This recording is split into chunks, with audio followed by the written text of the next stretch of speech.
jumped in the crowd during actually the week that we were in Miami. The week we were in Miami doing Rolling Out weekend, he face dived in the crowd and got robbed for the diamond that he had surgically implanted in his forehead. Yep. Say, hold up. Yeah, I sent it to you, sir. Oh man, see, Why would you want to die if a nigga done put it over your forehead? But here's the problem. Take a step back. Remember when he got it? He said that he could die if it like fell out or moved the wrong way. So somebody can snatch it out, but you ain't die. I'm confused. Exactly, clearly. So now they put you to the test. But I think it's kind of funny because in a sense, they was trying to kill you, bro, because you literally told the whole planet that you was gonna die. If it was taken, you know what? See, we gonna get shut down already. I've heard him freestyle. You said his freestyle. Yeah. I mean, Saying yeah, it's not a freestyle. did you expect more? He's from Philly, yes. No, from him. He's from Philly. More from him. It was even worse when I found out he was from Philly. I was like, really? Exactly where though? He's from Philly, yes. Did we get confirmation where? No, he said he was from Philly. People say he's from Philly. I think he's somebody's little special cousin. If that's the case. That they put on their little special cousin for something ain't right with it. But to his credit, he said he was a rock star, and I remember when he went to the Fillmore, when he came to the Fillmore, and all the little kids went out there to go see him. Yeah, but he's still special. He said he was a rock star, and yeah. Anytime you get a diamond implanted in your head, you let us know that you're special. But then there's Soulja Boy special. That's a totally different conversation. Yeah. He ain't Soulja Boy special. He's a special. Yeah, he's special. Like I said, somebody little special pattern that they put on. Oh man, he ain't the only one. What you say? That's language. Man, look, you know. That's language, CP. Bruh. You okay, sunshine? You okay? Yeah, getting up there. And I told you, man, I got some stuff going. I'm about to grab one for real. I'm about to crack this bottle the way I'm feeling right about now. Okay. So it's gonna be a problem. It's gonna be a bad day. Yeah, I hit the wrong button, man. That's because you had too many of these. Need some water? You know we ain't got none. I know. Chris got some in the truck. You pulling the air because somebody slipped you a Mickey? He pulled that fork to me. That's pretty much. I just want to make sure you weren't blaming somebody else this time. Nah. Quick, make your pick. So let's go into our guest. The CP3 is CP3 has that look of he could be a stalker or a serial killer. I ain't bring no sage today. I feel like I need it. No, you know what? Sage after this show. CP3 has that look of. We're gonna need more than sage. Keep on messing with me. What you say, we man? gonna have some problems. What you say, man? I got some malt liquor in my system. What you say, man? We're gonna be having a blade fight in here today. I got two. I know. It's like two in the kitchen. I gotta make it. But you gotta make it exactly. Though. You got you that. Only know where one is. So you got that mama throw. That joint be going around corners and shit. See, that's where she got the advantage, man. I ain't got that. I got two on me. You know where one is. Mm-hmm. Oh Lord. So needless to say, y'all are safe. He's not. He's not. I'm just trying to do a show, man. That's all. So Warfare J is always good. When the promoter who we work with, is always challenging to sports activities. Like we went to Miami with pull-ups. And I won. Oh, you heard that? That I won. He wanted to make sure it was not that he won. That's debatable. Oh. I got proof. You got the video? George done turned 2 in him. So we did the pull-up challenge for fun, right? Oh, so we were debating on who really won. Like that morning, I'm waking up and George is like sending me a video of, yo, this is the right way to do a pull-up. So they got real serious. It started with a basketball game in Texas. Like George beat us in 21, and he just never shut up about it. And he was like, yeah, I won. So we played again. I think he won again. And then it got worse and worse. And I got pictures and I'm an athlete. And man, one day he put out his sports page. this picture. We was at Top Golf for my birthday, and he actually brought it out. So me and Renegade was like making fun of it. It was like, yo, what the hell is this? It don't even look. Well, wait, he brought it out there. Like I think he either was on his Facebook or he had a, it's like it don't even look like. Oh. He's like Foodsville. Am I lying, Jay? He's reliving his glory days. No, you got to hear. Man, live. You got to hear because a lot of times we just do it just to fuck with. Oh. So we all do it for fun. So like we be having a good day and stuff, and then we be like, man, you ready for that basketball game? But we start trolling them like, man, the George gets serious. I don't beat you. I don't beat you a pull up. It'd be hilarious. And we do it every trip. That's a tradition. Whether you want to or not. We see a basketball court. We didn't even like I play basketball. We see a basketball court like so the court. What? How dog all these? We all be in the car like I'll be the main person instigating, don't never be play. That's what you the hype man. You gotta hype somebody. Yeah, I'm gonna hype you up to fall off a bridge. I'll be the main person instigating, don't never be play.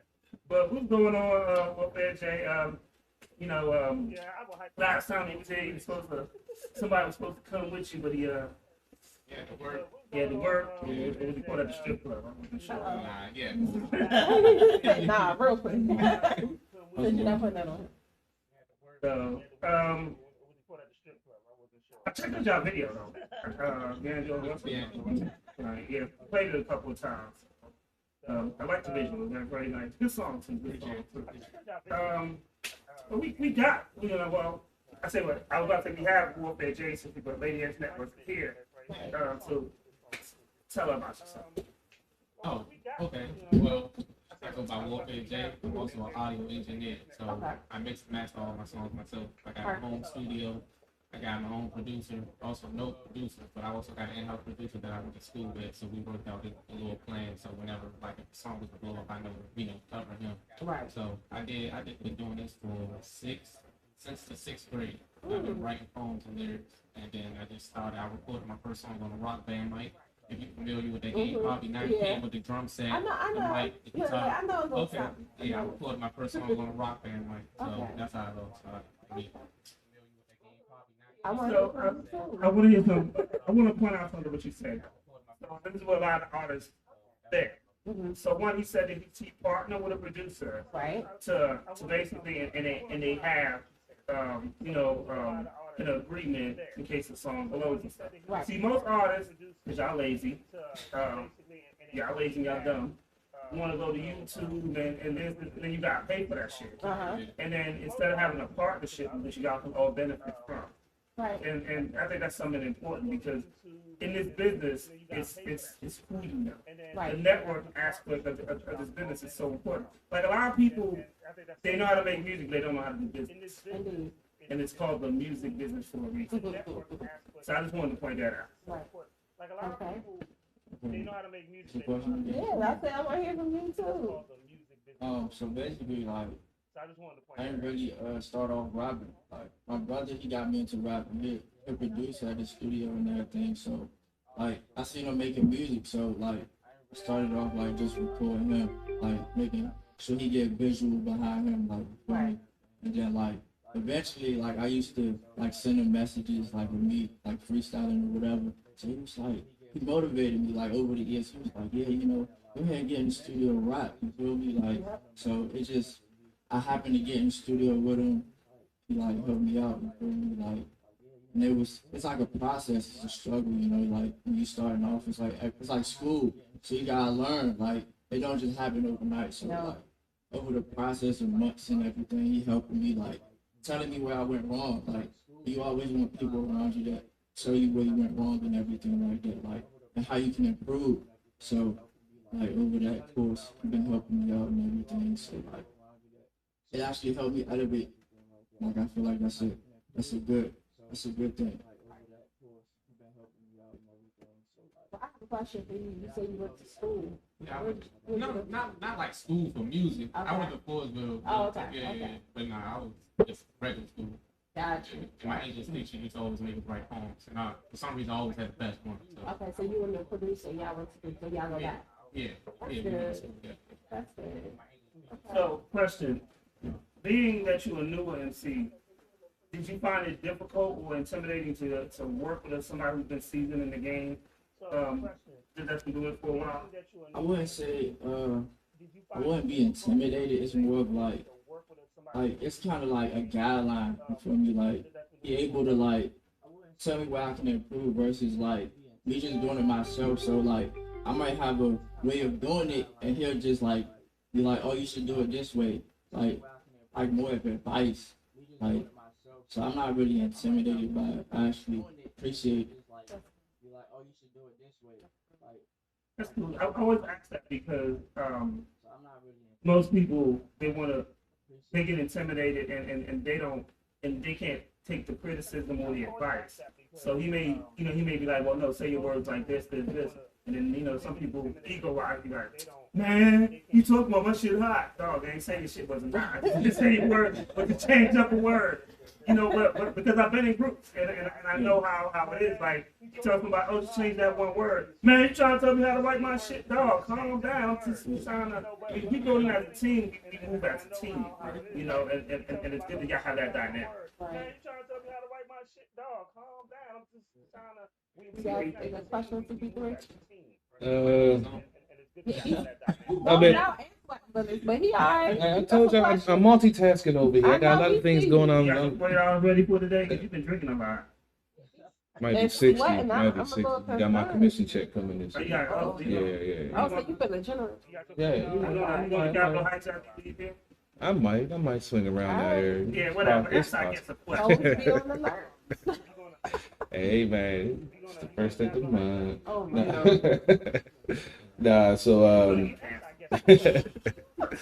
So building a partnership like you have, what do you think is the strongest, I guess, bond or foundation to you guys' partnership that's going to help you prolong this crazy music game that's built to, divide and, put negative stuff out there? What part of your relationship think that you can, bear through all of the BS of the game? I mean, as long as we got our trust and communication, we can talk about everything. So as long as everything gonna find it, everything should be straight. I mean, yeah, I agree with what he's saying, but basically for me, I feel like we're gonna go far, and because we're able to so if we have a problem, we'll talk it out. We don't just, it ain't just no internet stuff. We'll actually talk it out and be like, oh yeah, I was wrong, you was wrong, you feel me, stuff like that. So it's we had that type of relationship, and when we both come from the same place, we just both want to win, you feel me. So it's not I'm gonna throw him down, he gonna throw me down. It's we uplifting each other, you feel me. So it's it's really just motivation. So one thing I can say, when he first started talking, he was coming through, he was holding the camera for him and stuff, and doing the visuals, and then, he gradually, got on the stage, and, so I think they have a good bond, and they got a bond of voice. Right. And everybody's playing their part and doing their role. I think that's something that a lot of people don't have. Sure. Don't let nobody touch y'all voice. Oh, never that. We lock in forever. Because there's some people out there. Yeah. And they're going to try to take you down fast. Especially if they see, because immediately you said my brother. Yeah. You point it over. People hear that and they're like, oh, all right, Yeah. And they'll try to take you down. I'm glad to hear that you guys have a loyalty to each other and you're able to talk it out. Because believe it or not, you guys are rare because people your age don't tend to do that so much. So it's good. Well, one thing is that they're very mature. They're young, but they're still mature. They had their eye on him too. Warfare and always carried himself. He didn't carry himself like being very immature, wilding, and we done seen some wild things with some of the people who we go to these shows with. We done laugh and we done joke with them, but they still carry themselves a certain way and a certain esteem to it. So, We done laughed and we done joked with them. that's all. But they still carry themselves. So I do have a question now. So what do you guys say to those that are coming, behind you? I know you said that your brother, motivated you and encouraged you. What would you say to someone behind you? And then for you, what else would you say to someone watching to motivate? Well, if you got someone that could guide you, I say try to stick by them. Because they'll try to, they'll give you the blueprint. Or they'll try to give you more advice. Like you said, if you got a way of, if you writing a verse and you let, your friend hear it, your man, your brother, whoever it might be, they'll say, that's tight. But if you say it, say it with more energy. Say it with more, more fire, more, right. Whatever it is, they can really give you the blueprint to take you to the top. Right. I just want to say, for the people that's coming up, whatever you want to do, regardless what it is, just go for it, and it'll open up doors for other things. You feel me? So, I was just recording, and then I just happened to rap, that's crazy, 'cause I never thought I'd be rapping, but I'm rapping. And then it's I got my brother, he been rapping for a while, you feel me? So it's he able to, teach me stuff. So it's it's always good to have people around, have friends, regardless. That even people that do different things sort of help you, even if you don't want to do that, you if you fail at it, you can just keep going and try something else. Even people that do different things sort of help you. Okay, I'm about to play that video. Yeah. All right. Keep going and try something else. Okay, I'm about to play that video. Then you'll wrestle.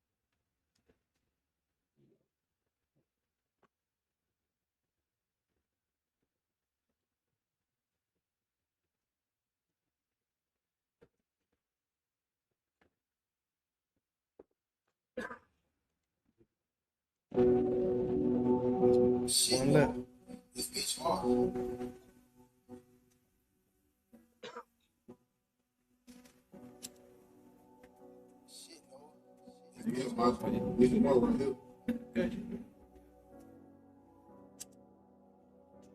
Oh, that's the.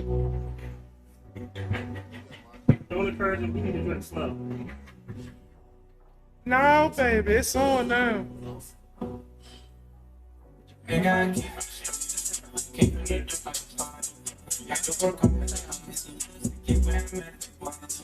I see my veins, the edge of the bronze. Some niggas gon' hate it, some niggas gon' love you. Why would you think I would trust you? One is a gun to you. Nigga, I keep it shit.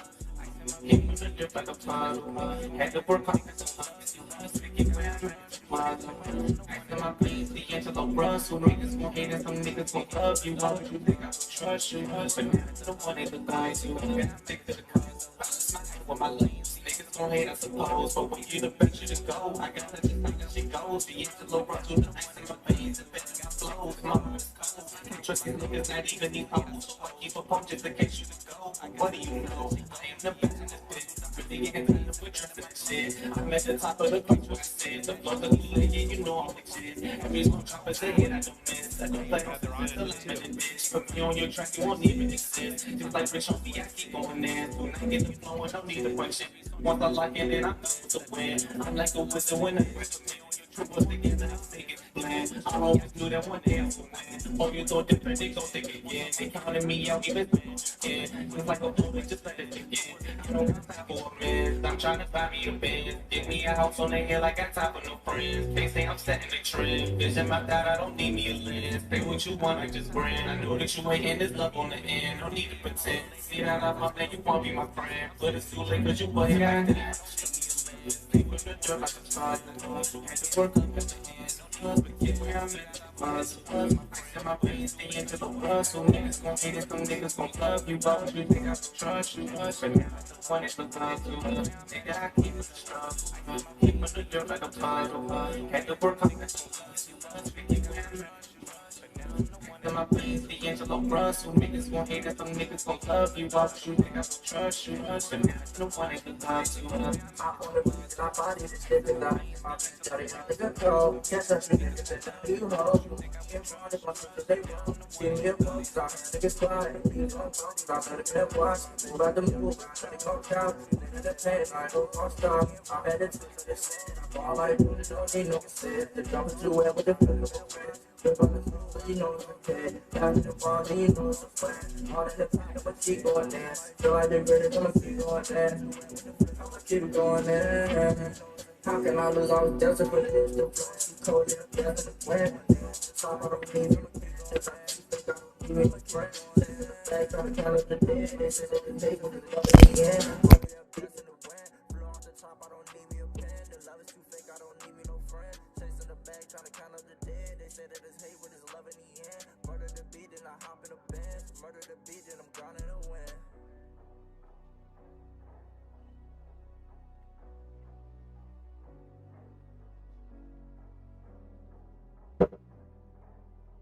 Waiting. Pray. Double down. I was watching the He's video, like, trying to pretend. I thought I was in Baltimore. You know, the old school junks at the gas station. I tried to pretend that I didn't see it. That definitely saw it out the corner of my eye. Yeah. Like, oh. Like y'all say, it's at the bar radio, And he has right? not stopped sweating. I know. I'm not gonna stop sweating. Oh, This God. is what I do. Clearly, you've been drinking 40 since you was in your teens. Yes, I have been. It's alcohol coming out. I told them that I don't know why I went malt liquor today. Labor Day. It's a holiday. So, No. so Cool Intentions, the friend of the show, always. You know, Wanza, he's a DJ. He asks, how do you work out the differences of opinion to which song to push if one person is adamant about a track? He's a DJ. That's kind of tough. I say, like, for the first push, like, recently we just dropped the album. Yeah. So the first song we pushed was the D'Angelo Russell. D'Angelo Russell. So we try to just, in my mind, I try to push out the song that's more like, sound like it's a club banker. Or songs that got, more bass that'll, go off in the club. Yeah. So in my mind, when I drop an album, that's what I'm thinking. So that's probably the first song I would try to push first. In my mind, that's how I would do it. All right, that makes sense. So what would you do if he wants to push another song? Push another song. I mean, we would just have to, I would say, how about this? We're going to do it this way. We're going to push D'Angelo Russell for a month and see what that do in that month. If that don't work, let's do your joint. And if your joint get more response, in that month, we try D'Angelo Russell push that. Okay. Make it easy. Understood.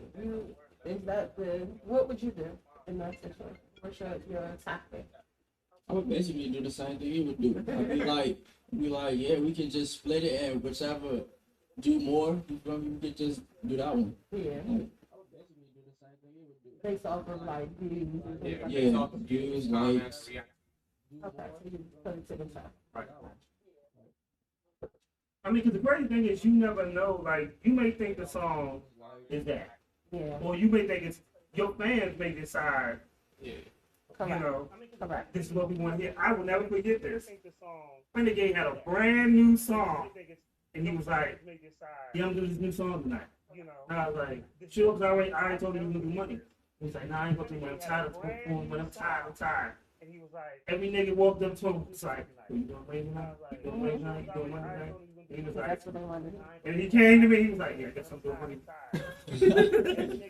But you'll be surprised with your fans. But that's what the fans wanted to hear. And the other song he performed was a banger. However, it still didn't get the, even though people had heard money for 6, 7, 8 months, Right. they still, that's what they want. And I mean, let's be real. We know of artists that people had heard money, you'll listen to their whole album and you're like, well, why did this one? Yes. Yeah, and then on top of that, we have some songs out here that to this day I don't know how it became popular. No shade to Keisha Cole, but that's on Love. Did y'all hear those vocals? It was horrible. We talked about this numerous times, but I hate that song.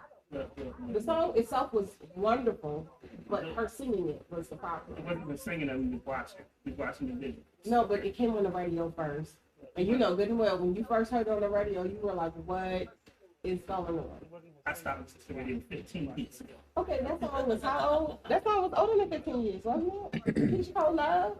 I remember, but I was like to watch the video. I'm not hating on Keisha. I said no shade for her. She has a lot of passion, but that was her first album, and this before she had them singing lessons, so she got. I mean, Mary J. Blige sung horribly. She had to grow as an artist sometimes. You know. And I feel like she's doing that Mary J. Blige, I'm soulful and passionate thing, you know. But you said she what? What did you say? She had to grow as an artist. Yeah, she did. Yeah, She did. you know, sometimes you know you don't put your best stuff out there in your first album. Right, but the actual vocals were terrible, and that song was so popular. If you play that now, like if somebody else brought that out right now, people are gonna be like, "What is this?" No, they still can't sing that. You're right, You think but she really that rap? was different. That was a little different. So normally I like to do I always say that you get top 5 dead on alive and all that other good stuff, your Mount Rushmore. But what is, since y'all a group, what is y'all like Mount Rushmore groups? Yeah, no, I don't have no specific Y'all don't have no group. top group. Group? What? There's no groups that was like, you know what, I like that. Okay, give me what about a top 5 combination of rappers that did Like a songs duo. together? A duo, yeah. There's no group that was like, you know, I really like that. Okay, give me what about a top 5? No, true. Do what you gotta do. Soulja Boy and Bow Wow. A duo, yeah. Best duo. One of them. I mean, the song was a hit, but No. Soulja Boy and Bow Wow, they got some songs. And at the Soulja Boy thing, yeah, Soulja Boy do got his days when he can't rap it. You like, trust me, Soulja Boy, I could pull up like 10, 15 songs. Soulja Boy can really rap if he actually trying. But the songs he dropping now, like some of them is trash. The Soulja Boy can rap if he really try. I got songs. that's I got bad. moves. That's But- I was bad. like, That you gotta say that about a rapper. But I just go off. I mean, the DJ can curse. I mean, I will say this, that I can think, okay, yeah, they got some songs that Yeah, were I really got, I popular, say, bangers. who else? Who said Future?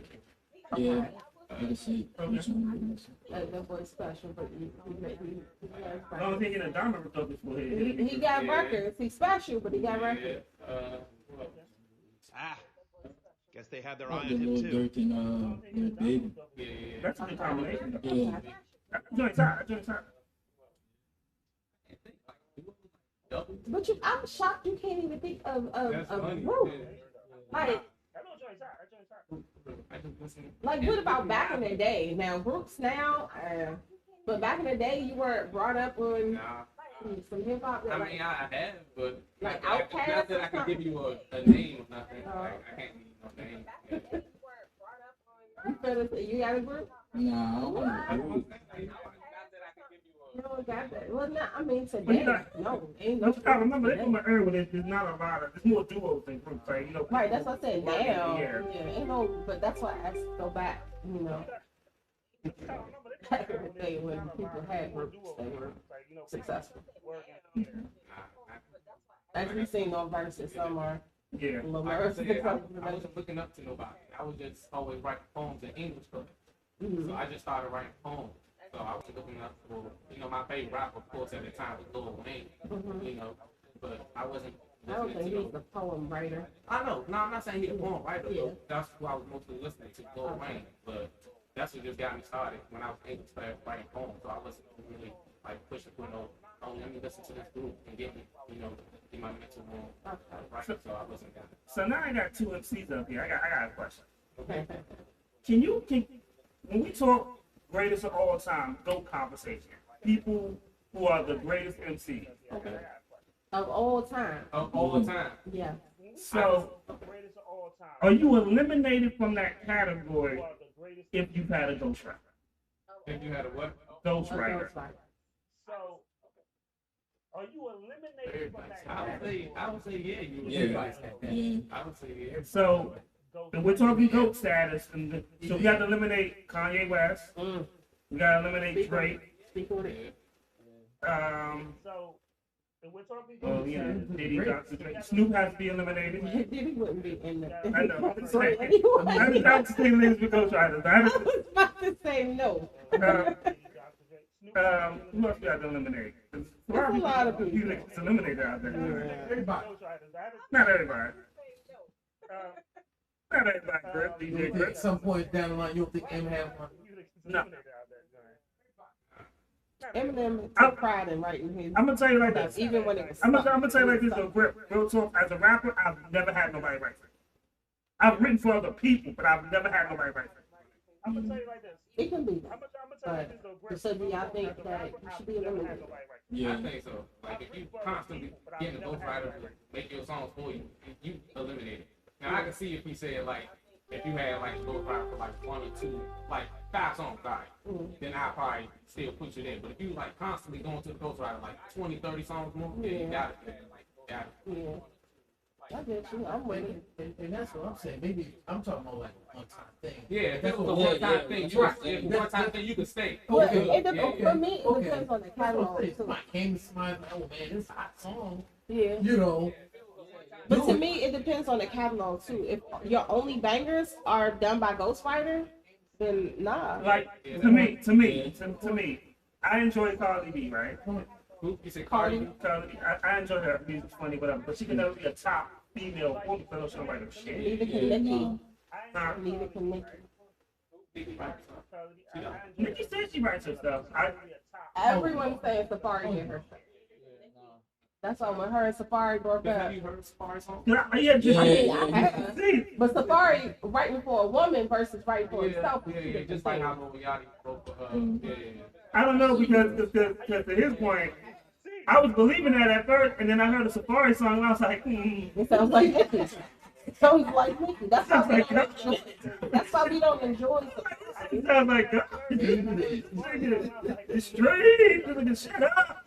This shit is garbage. But I mean, it's also about the delivery. You know, The Safari. delivery is garbage. Yeah, Safari. That's why he was the ghostwriter. You know, a lot of ghostwriters say ghostwriters because they can write for someone else, they can't write for themselves, and they can't deliver.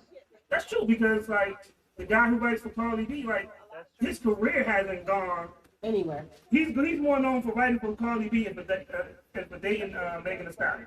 The guy who writes for Cardi B, like his So, career hasn't which gone. you know, I don't understand how you go to a dude and be like, yo, you write his voice for rap. Right, there it is. That's nasty. But like, take Neo for instance. He was somebody that wrote and could deliver. Yeah, sure. And I know people hate him right now. R. Kelly was somebody who could write and deliver. He touched little boys. R. Kelly? No, he touched little girls. No, he touched little boys. No, we just They found out, Yeah, I read that article. I was like, I know. I didn't know that dude had that many problems. He was raped by a sister when he was a child. So I mean, he That never don't- got it checked. That don't mean you Never go- got it checked. He left his issues unchecked all these Okay, years. so It's like he don't want to talk about R. Kelly and his touches. so what's the name? Just Jamaica, you said actually Skylar Grey wrote a few books for Eminem. So according to what y'all said, you know, if they were, would we consider ghostwriting the hooks is something different than actually the song? That's something different. You count a hook, but it's all about the verse for people. Yeah. The hook is just. And Lil Yachty, I didn't know Lil Yachty was work for City Girls. Oh yeah. Oh yeah. I hate Lil Yachty. And Lil Yachty was But hats off. That's you know, if you can do that, that's cool. I mean, like I said, writing for a female is different than writing for yourself. So you might not stand him, but he got a banger that he got his name on. And he did it before. And you got a platform of it. So I mean, I feel like there are a lot of people who write. I don't think if you had a hook written for you or a couple bars here and there, that's one thing. Your bangers are written by ghostwriters. You out of it. But here's the thing, though. You got some people that'll be like in the studio and be like, well, you know what? I told you to change the words, so I do need, you know, technically I'm a co-writer of your song. You know, Yeah. there's some people that But have being a understand this. co-writer is different than being a ghostwriter. Yeah, but then they be like, well, you know, I wrote that song for you. You know, Like there was an instance back in the days where one of my mans kicked the freestyle, and when we went to the studio, because I was paying for that shit, he didn't have his verse ready. So I remember what he said in some of the freestyle, and then I pieced it together with some of my words and wrote it first. And there was a little white dude that was like, when I met him, we was talking about music, and I think I quoted the verse. And some reason for another, we just got up on the wrong foot. He hated me, and I hated him. Probably 2009. So he would go around. Yeah. Well, I've been there.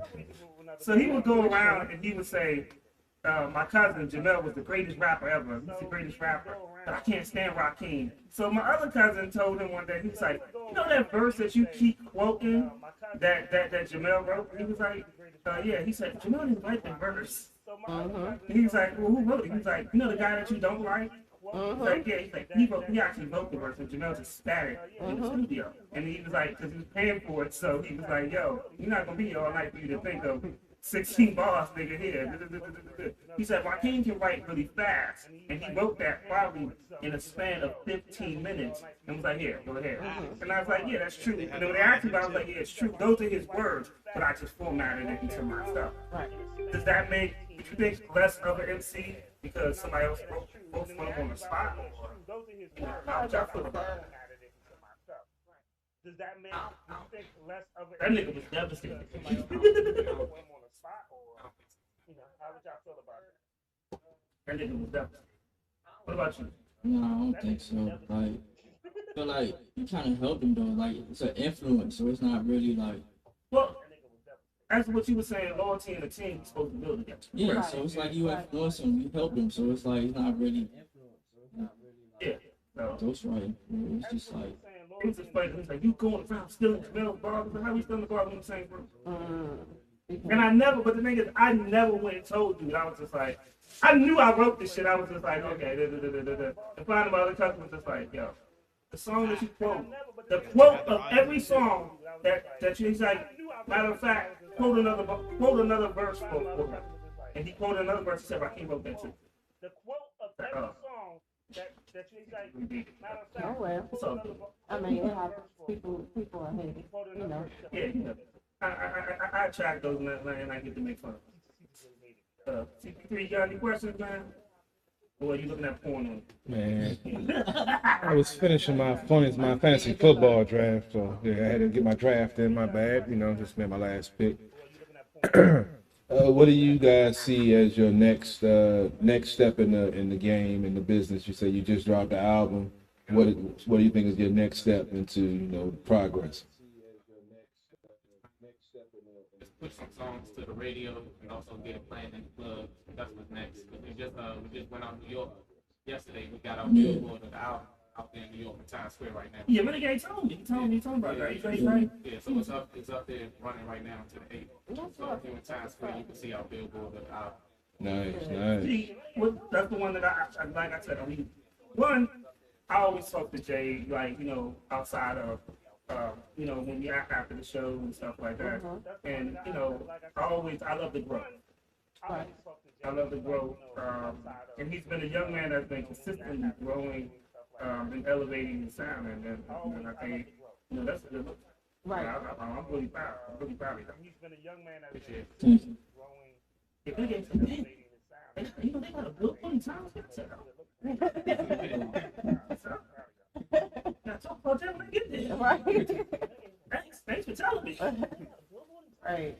That's what's up.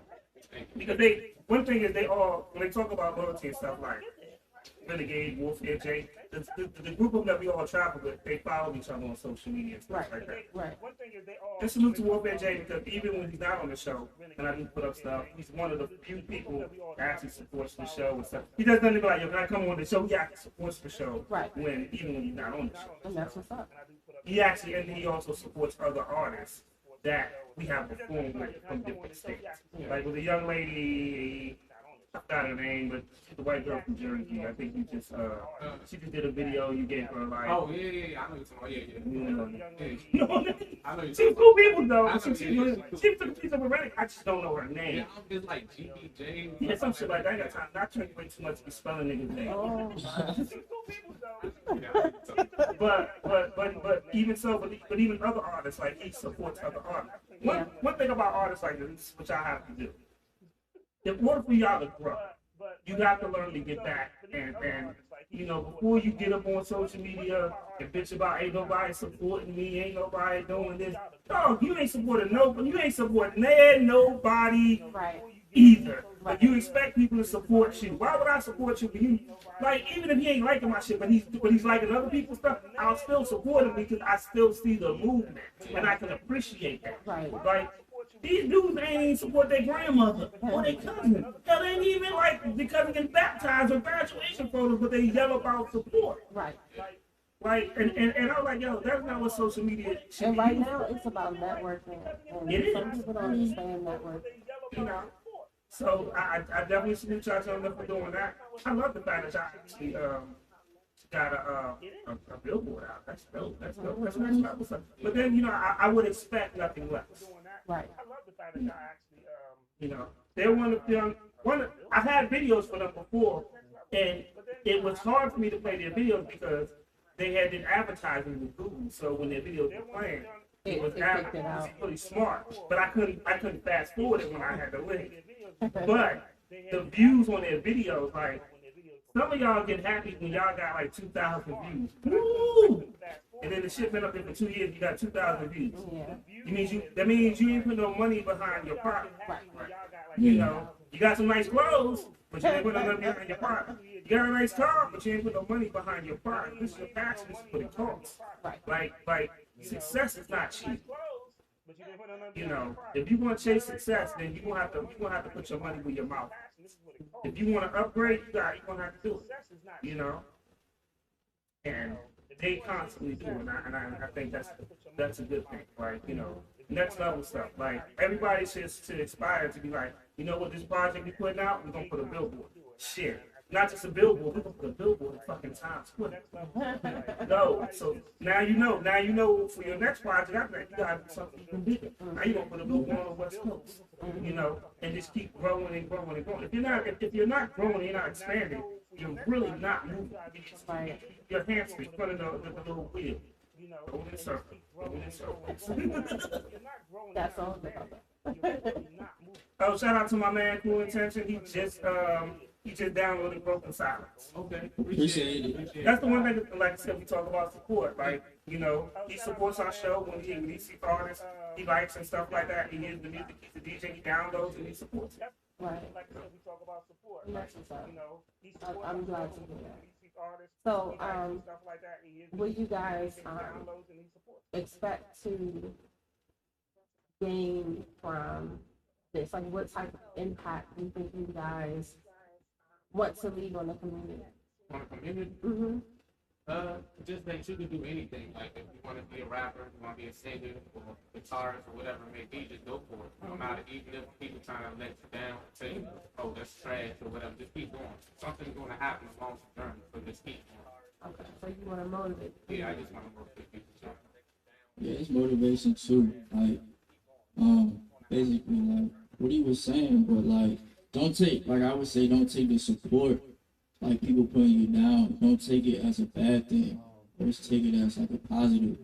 So use that to motivate you even more. Like, because when I started, people was like, "Oh yeah, you can't rap and stuff like that." And then we starting out, like everybody not perfect, so it's like it's room for improvement. You just want to keep going. Like, even if it might not sound right now, eventually over time it's gonna sound better. And you're gonna get better. It's like just improvement. What's about this young man of this too? One thing that really impressed me. So we went to Miami twice this year. So the first time we went to Miami, I love when we bring our own DJs because when we got these out of town, when we got these DJs from that town, they fuck up. Was it Miami? Was it Atlanta? I think it's Miami. I think it was Miami. It was Miami. Yeah. So the DJ, because all these DJs, they act like, yo, Rip, I love y'all profession, but not everybody who steps in your profession knows how to fucking DJ.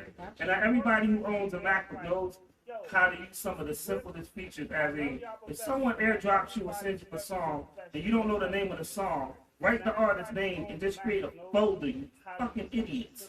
So basically, their song was playing, and in the middle of the song, he just cuts it off and goes to the next song.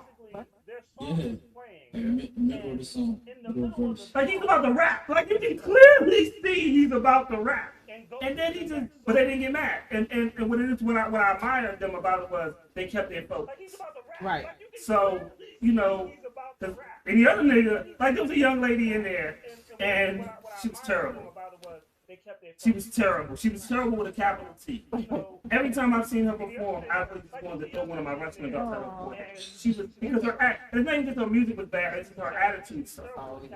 So one, she didn't know how to hold the mic.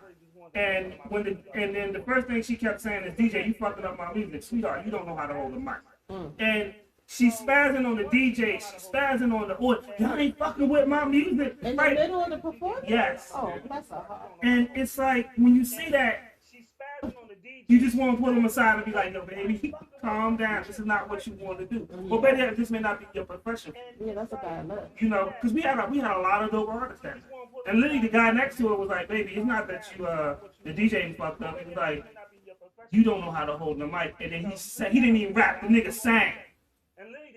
And was like, you're going like this. This is why they can hear you. You should hold the mic down here. Right. You need to be properly trained.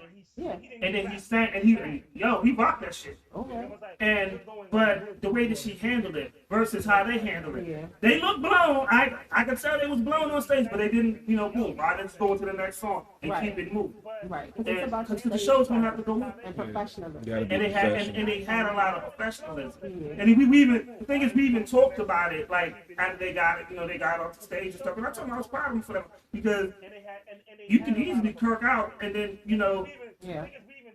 the audience don't know who fault it is. And if the audience knows the DJ, you may be yelling, and they love the DJ, they're gonna be like, they're gonna be like, fuck you. And then we in the age where people record you and post you. Yeah. And they post you without knowing the whole story. Right. And they might post just you spazzing out. Yeah. That's it. Going off on people and be like, look at this. Sometimes you gotta cuss a motherfucker out, don't you? You do, but sometimes you can't let. I'm just saying. I'm not surprised from him. I mean, I've had to cuss a couple of motherfuckers. I cuss people out too, but you can't let the anger win. Yeah, like, you can't do it on stage. Yeah. Like we had a time where we was in Atlanta and a DJ was fucking up on Renegade's music, and he got me to the level where I just kirked on everybody. Like I'm trying to talk to him nice, and after like 3 nice times, I'm like, yo, can you do this? And he rolling weed, and the rest like, yo, what the fuck is wrong with that? I said, you got her rope playing you, bro. I'm trying to talk to you. You don't do your fucking job. So I kirked. And even when George was like, yo, King, calm down. I was like, fuck this. He's about to get slapped. And then even after Renegade performed, somebody wanted a business opportunity that came up, but they was like, yo, King. I was like, what?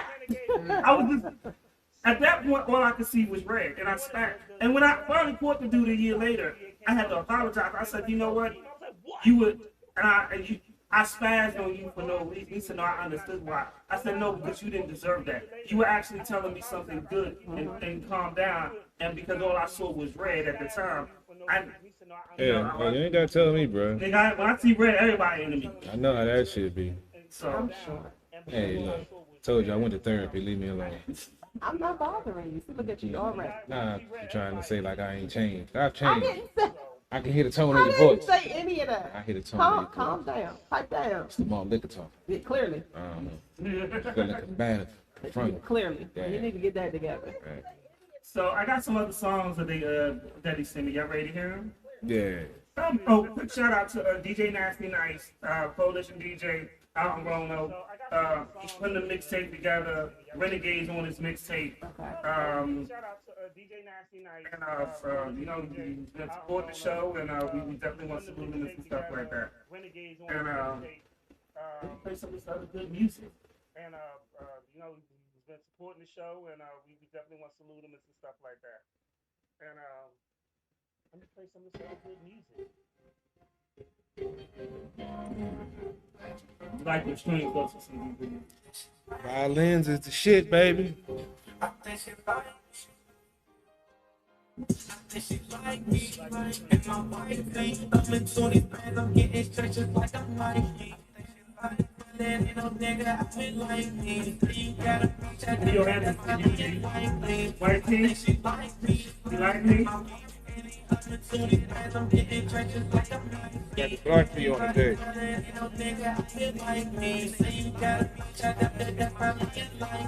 Dripping through my soul, shake out my nose, I keep on icy. Walk right past your bitch, no need to say nothing, she like me. Nigga look at that nigga pissed, he wanna fight me. Guys, niggas dwelling, they telling, trying to indict me. Takes no pressure, clean every time that I hit the scene. No one rockets, I'm the speaker, but she's like a stop a beam. Used to hypnotize like this, now I'm living right out my dreams. She gon' reach inside my jeans, now I'm the one for the stream. I'm a nightmare to these niggas, they say I don't fight, man. If I want to step, I do my dance, I'm in my nightmares. In my white tee, swear I'm fresher than a hype beast. Can't resist the charm, that's the reason why she, yeah, why she like, I think she like me.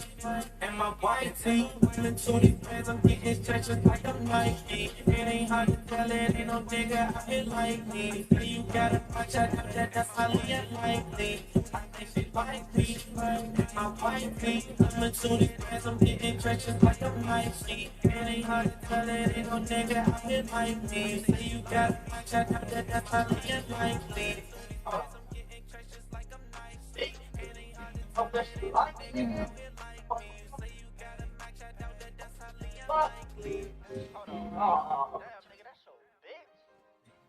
This shit like me, I'm the best lost my wife, my life. I'm spicy, I'm ready up, got the check.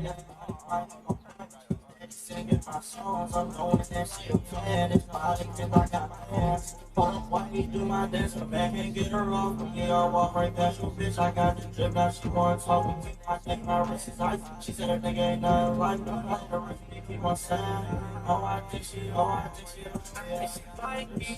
In my white feet, I'm into these bands, I'm getting like me. Like a Nike, it ain't hard to tell it, ain't no nigga out here like me. So you gotta watch out, that's probably unlikely. I wore the Honda shirt. In my white feet, I'm into these bands, I'm getting stretches like a Nike. It ain't hard to tell it, ain't no nigga out here like me. So you gotta watch out, Me and Mickey's talking. Hey, me and Mickey having a conversation.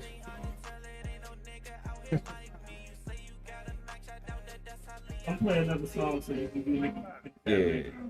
Yeah, we having a good convo. Ain't talked like this in a while. Yeah. Yeah. I'm playing another song. Right. Somebody getting some Texas tonight. Some what? Some Texas.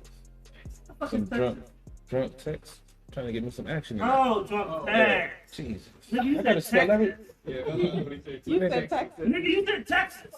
Can I have my accent when I want to? No. Nigga, you ain't got no accent. I do when I want to. No. Nigga, you ain't got no accent. I like to disguise my hoodness. Can't be hood everywhere. My mom, let go my pinky out. You Gunman number 2 in the Renegade video. That happens sometime too.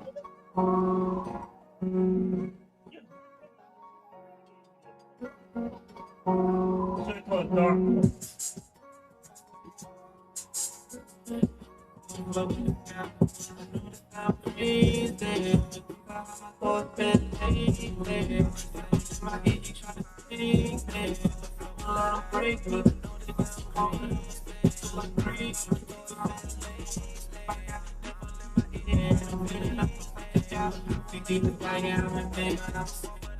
Depression, like you know, you got sweat shine. 23, but like a dime, 25. Take like some my nigga, you gotta save a line. See this, but you can't really like a flexing. Still, those can't break my bones, I'm hard as bamboo. Been through the storm, my honey's I lay nothing I can handle. Yeah, if that's a stop, you can't reach me. Now it's in the big one, you gotta speak to me. Now you pray every day, feeling guilty for the good for me. Now you walk, so to yourself, you can't even see it's history. Look at what you did to me. Took my last breath, now you stuck in there in misery. But you little too late, now I'm there with an epiphany. Finally got a piece of mind, that's what I call tranquility. Yeah, my last breath, now you say there I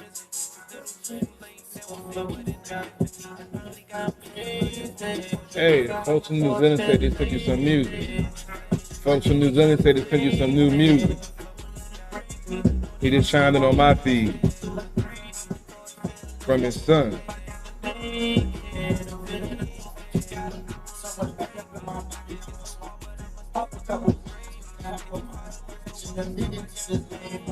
Crazy how this shit I'm harder than the dream in my brain. Why you put me there on my yeah, I play my this is God. No, this is so I can do it on that. The top of my ear trying to take my smoke from me. I'm ready. You know, you got me like this. I can't play my I'm down. I mean, I my ear trying to take my smoke from me. There's nothing in the I swear I want it all. In a war with myself, I swear I'm from the crash. From all this to the mic, I hope they get the best. Yeah, I hope they get the best. In a war with myself, I swear I'm from the crash. From all this to the mic, I hope they get the best. It's not easy. Fuck that thing, down in my head, he tryna take me, but I won't let him break me. It's the one where I must do like crazy. I gotta make it, fit in the place, I just gotta make it.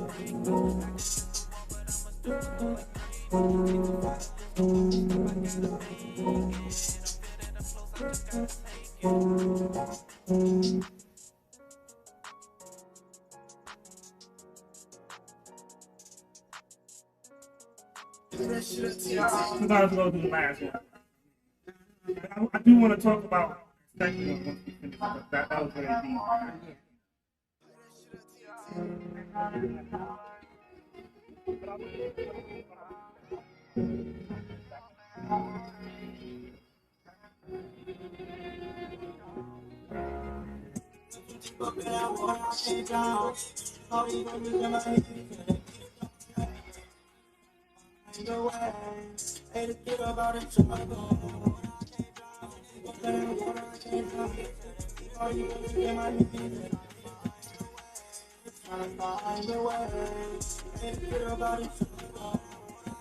It's crazy how they hate you and they love you at the same time. I ain't a man, I do the dash in the coupe, I might just lose the road. And I'm bloody like a bomb, I can't pass it. Gotta bitch up in my DMs. If I ever try to pan, she might find me up.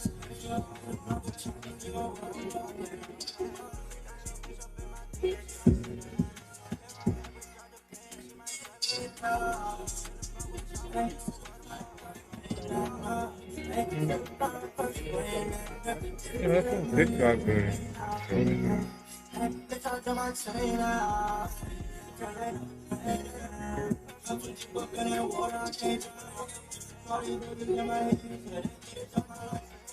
Trying to find a way, and to get about it, trouble.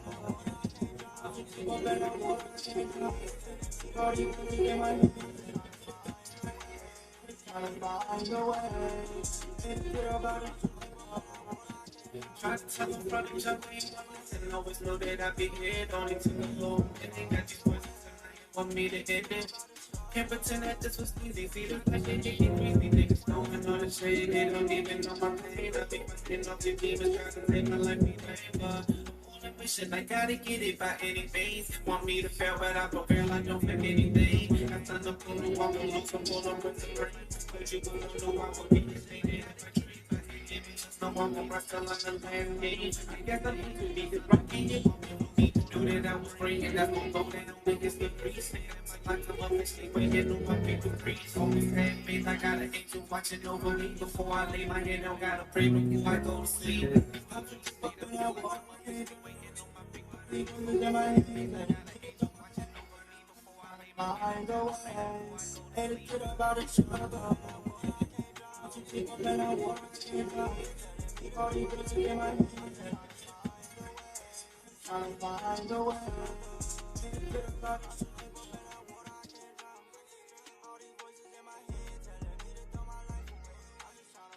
Yo, so I was two joints. The second joint was really deep. Like, I remember the first time I heard "Thoughts of Suicide" by Biggie, and it was really crazy because it was on the album. It was like the last song on the album. And, yeah, so it was like a whole bunch of party shit, and then it got real. And the song just, you know, when it just, because when y'all send me the music, I don't really listen to the shit until the show. So we all have a natural reaction. Right. So people like, yo, you play my stuff? No, I ain't play it yet. Like I actually like we all gonna listen to it together. So to get an honest reaction. I thought it was deep. I mean, it just struck. I was like, that's something you don't talk about. And I don't know if y'all know how powerful that message y'all sending and stuff like that because it can help somebody, right? Especially who's going through that. I feel like it went in line with what you guys always say. The questions that we asked you about like motivating. I do want to say, you guys seem like great kids, and I feel old by saying that. But when you said that you was listening to Lil Wayne while you was doing poems in school, that made me feel some kind of way. But that's all right. I was like, wait, what? But I feel like you guys are also you're putting out these positive messages and images, and it's needed. We have so many people that get discouraged. Mental health is a thing, right now. Especially with the pandemic and everything going on. It's good to see. It's like you guys are a breath of fresh air. So it's good to see that you have this positive image. You're trying to motivate people, and it shows. And then, I mean, it's in the music too. Well, the thing about it is, like, I remember when I first met Walker J, like, everybody was killers and gangsters, but he was still in the contest. A song about his best friend. There you go, right there. And that was literally shutting shit down. Like, and that's and because when producers and industry people, they look for something different. So if you got 20 niggas from the trap, and you got one nigga that ain't from the trap, and it's making good music, you going, oh, that sounds different. Because he said something that these other motherfuckers, they all said the same thing. Right. Trap this, trap that. I'm banging, I'm this, I'm that. And half these niggas ain't nothing anyway. They not doing that anyway. And you're right, because we talk about that quietly all the time. Like when people send in music to us, we say, if they sound like everybody else, we will tell them. And we don't want to keep hearing the same thing because it's a phase. People understand that we need to hear something that is going to stand the test of time. Right.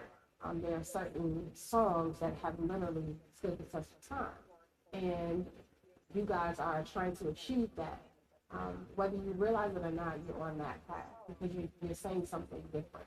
Right. You have a message versus the same thing I definitely agree. 'Cause I've also been critical of this new era of hip hop or music in general, with having the same message, talking about the same things, and it's good to hear, some folks talking about real issues and real stuff that's going on, and trying, like you say, motivating, trying to reach out to people that, like you say, it could help, somebody hearing those songs and prevent them from doing something. So it's definitely good to hear that, and it's glad to have you guys on the show and expressing that, because we definitely need more of that, like she was saying, because this world is crazy right now. We need some positive messages and images out there. Well, one thing is like being a real artist. So, so Jay hit me up and was like, "Yo, I need to sing you more music." And I was like, "Well, yeah, go ahead." And then he hit me and he was like, "Well, how many songs do we sing?" So I was like, "All right, send 3." So he sent 3. So I have 5 songs of his music plus a video. So that means they're constantly making music. Like, don't hit me up if you only got that one single to push, and then I'll be like, yo, you gonna send me something else? Be like, I'm gonna send it, and be like 10 years later. By this time, he done sent me 5 songs, then he done sent me like 20 songs. Some other dude I just met done sent me like 18 songs. Like, by the time I remember the one song that you sent me, I forgot about it, because the dude from New Zealand just sent me another song. And he, of course, yes. People from South Africa, don't ever send me no more shit. Your shit is whack. I'm glad you said that finally, because y'all made me be the bad one. You chose to be the bad bad shit was whack. You took it personal. I kind of Yeah, you took it personal. I mean, took it personal. There was no need for me to go quick, because I already knew you were going to do stuff. The minute I heard the beat, the chorus, I was like, I always get called a thug, so I can't be hard all the time. So I gotta be the one. Yeah, sometimes y'all always demonize me, talking about I'm wrong. What you mean what? Y'all always say I'm too I wrong. had to be Simon Cowell. That's what y'all made you me. look like the thug, though. Hey Cause man, y'all went, That's you went, profile. you went, and then here I go. You don't Cause need me. you It was took it. trash. I'm just saying. I mean, it spoke for itself. Didn't really need to say nothing else. It was garbage. So I mean, But I'm glad that we don't have that situation today. Well, I knew we were gonna have that. Of course not. And then it was the arrogance behind it. So that's also key. he just had a wish a nigga would moment. That's Well, all. no, the dude was arrogant, and then his music was trash. So that's a double negative. Like if you want to be arrogant, you gotta send me some shit. I'll be like, you know what, that dude was arrogant, but that shit was. I can't say nothing, but I could say a lot for that one. And if he hadn't come across a little different, maybe I would have been nicer. Because we had some really bad songs, and I was much nicer than I was back then. Yeah, I know. So he caused it. So I'm glad you guys are also positive because that matters, the way that we view these artists nowadays. And some people are. She trying to cut y'all too. No, I'm not. I just told them that they were. I'm just saying if they wonderful wasn't, young yeah, I'm men. just saying if they wasn't, y'all would have to watch out. She in striking distance. What the fuck are you talking about? You throwing me all the way under the bus. Yeah. That's how you feel? Hey, Grip, we ain't got no more Mickey. Don't get me no more. If he ask for another Mickey, just say no. It ain't no more. It ain't no more. I take it home. I take it home. He completely threw the co-host on me. Like, He ain't want to know none of that stuff. he thought of me. They watched the show. And They then, didn't and then he see got in the driver's seat and ran over. Hey, oh, she didn't throw me Oh, under the you bus ain't, many we ain't run times. over everything? Let me back up. Oh, hey, you done threw me under the bus before. Sometimes it's good to throw people under the bus. Oh, okay.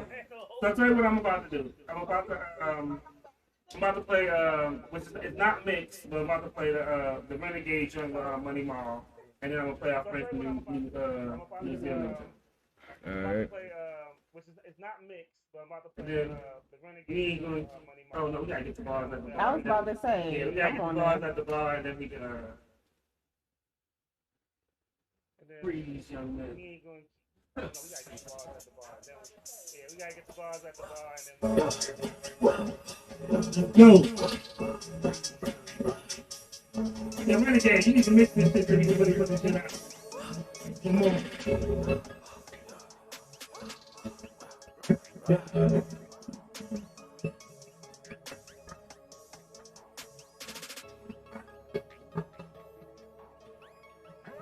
A nigga gon' get it, we gon' suck the dead. Conscious will go put that pump in your face. Ain't giving fucks and I'm beating the crack. Niggas be acting that shit really straight. Don't care what you buy, be sticking my way. Be taking chicks at the dick with these legs. On the move and leaving the tray. I be your fuck and I'm leaving the way. No corona, but it makes for my face if I'm going broke. And I pick up the way. It's 9, it's a new 48. With the hand and feet, yeah, this is my play. Look at my schedule, it's in my day. I'm leaving the way. You ready? You're registered, open the safe. You heard it, take a shot, it's blessed. Move your shit along like she was a stray. Shit on like I'm wearing a brace. Cut me spades like I'm born and breaks. Now I know them, then they throwing you shade. If you broken right, they know you paid. Then they bugging till you strain the braid. Young nigga, and I do got it made. Them niggas better go count your days. I'm a young nigga, I never go break the pay. Always been that dude that gave them hope. Living this life, I tell you, there ain't no joke. I'm a young nigga, walk around this. Always been that dude that gave them hope. Living this life, I tell you, there ain't no joke. Walk around this.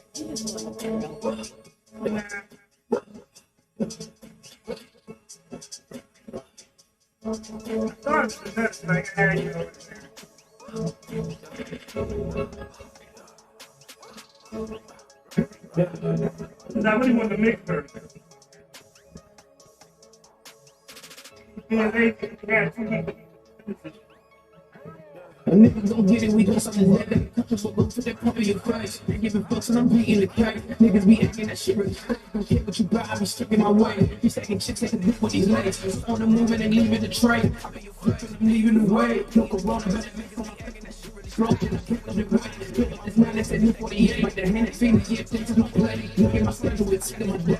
Put your fuck around, you find where you lay. Get ready, still open the same. Have you heard it, take a shit like a blade. Don't get shit alone like she was a stray. Shit up like I'm wearing a brace. Chucking spades like I'm doing a brace. Shine on them, then they throwing you shade. If you broke right, they know you paid. Then they bugging till you spraying the grave. Young nigga in the beat that it made. You niggas better go count your days. When young nigga, I never go broke. Always been that dude that gave them hope. Living this life, I tell you, there ain't no joke. I'm a young nigga, walk around this bitch like I am the GOAT. Walk around this bitch like I am the GOAT. Walk around this bitch like I am the GOAT. Walk around this bitch like I am the GOAT. Walk around this bitch like I am the GOAT. I'm just getting started on paper my way. Thinking about making a million every day. Ain't take a hold off, got me a play. I'm making a million on bags and wanna go to the hills and better my day. I'm stuck in the hood with killers and gangs. Cause I told you I'm working on paper my way. Living that life with friends. Catch me in crack, catch me in traffic, I'm blessed. I'm the one with all the blue on the nigga hands. Niggas can't copy the fashion. Pockets still with the fruit, got this new fashion. Do it for obvious and passion. Came along with the traffic, catch me be quiet. I'm gonna leave, I'm dipping and dabbing. Got no time for the bitch on the move. Sliding that right to my life to go. In Miami, they think you a boss on the boat. I get that check, then I go. Let's see one nigga play with the flow. Trying to reach for the sights, I'ma make niggas flow. Come and see if you want, but I let niggas know. I'm a young nigga, I never go broke. Always been that dude that gave them hope. Living this life, I tell you, there ain't no joke. I'm a young nigga, walk around this bitch like I am the GOAT. Walk around this bitch like I am the GOAT. Walk around this bitch like I am the GOAT. Walk around this bitch like I am the GOAT. Walk around this bitch like I am the GOAT. Walk around this bitch like I am the GOAT. Walk around this bitch like I am a GOAT.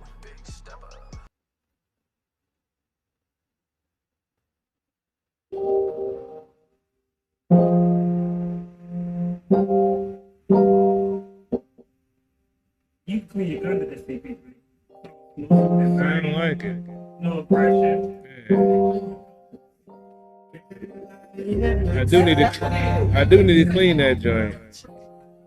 I do need to clean it. That's what you do. The lights down low, my eyes closed. Yeah.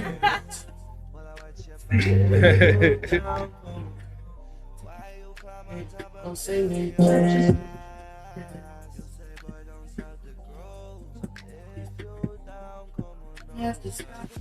Baby, yeah, really making love, I need it. If I'm really proud, said I know I'll be your fantasy. Yeah, I do what you get to see. I don't even get the song. Baby girl, I know just what you need. What you need. Damn, you got me hypnotized. Body move. Why you come on top and feel your thighs? Boy, don't start to grow. I got you. Daddy, you don't know if you ain't.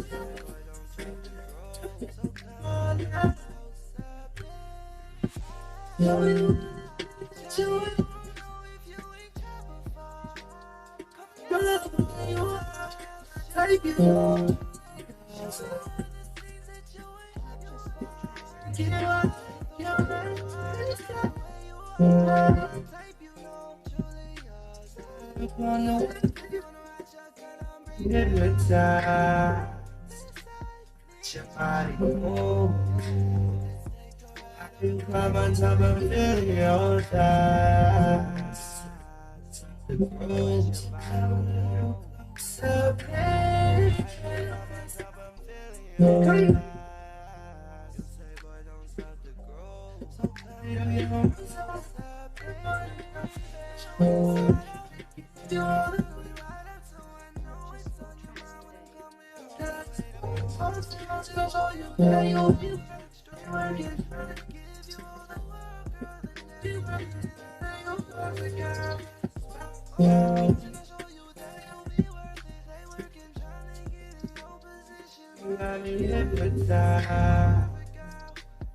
your body move. Why you come on top of me your time? So baby,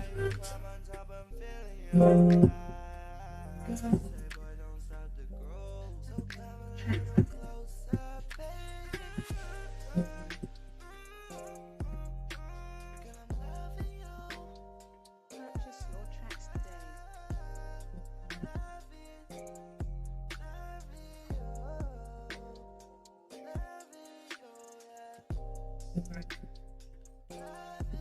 I just see you really thinking some gangster. You like I'm in a white beater smoking a blunt.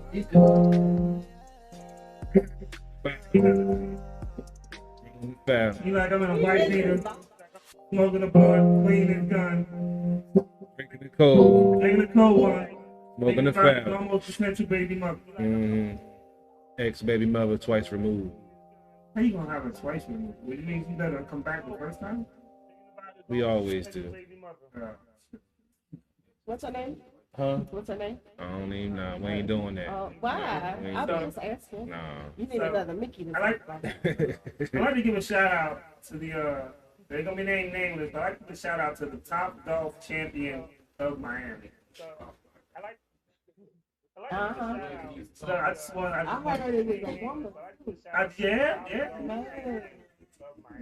Shout out to her, man. So That's what's I want up. to shout her out. She did her thing and she whooped two local up and coming. They weren't local, but two up and coming artists. To the top golf. So just want to shout her out. Shout out to her. Two up local. Shout out to her.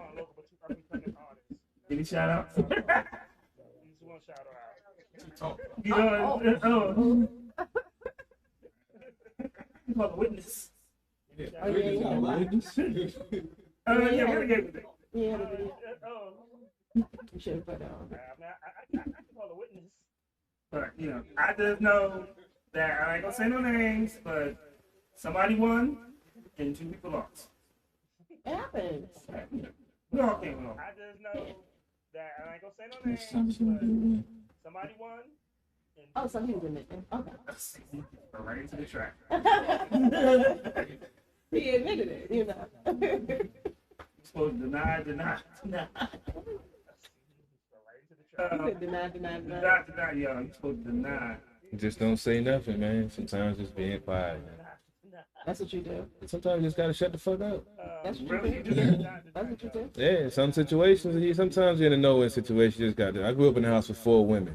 I learned sometimes you just gotta shut the fuck up, dog, because you just know when. Just Okay, leave so it you alone. grew up in that household, but you haven't been in that household in a while, so you forgot.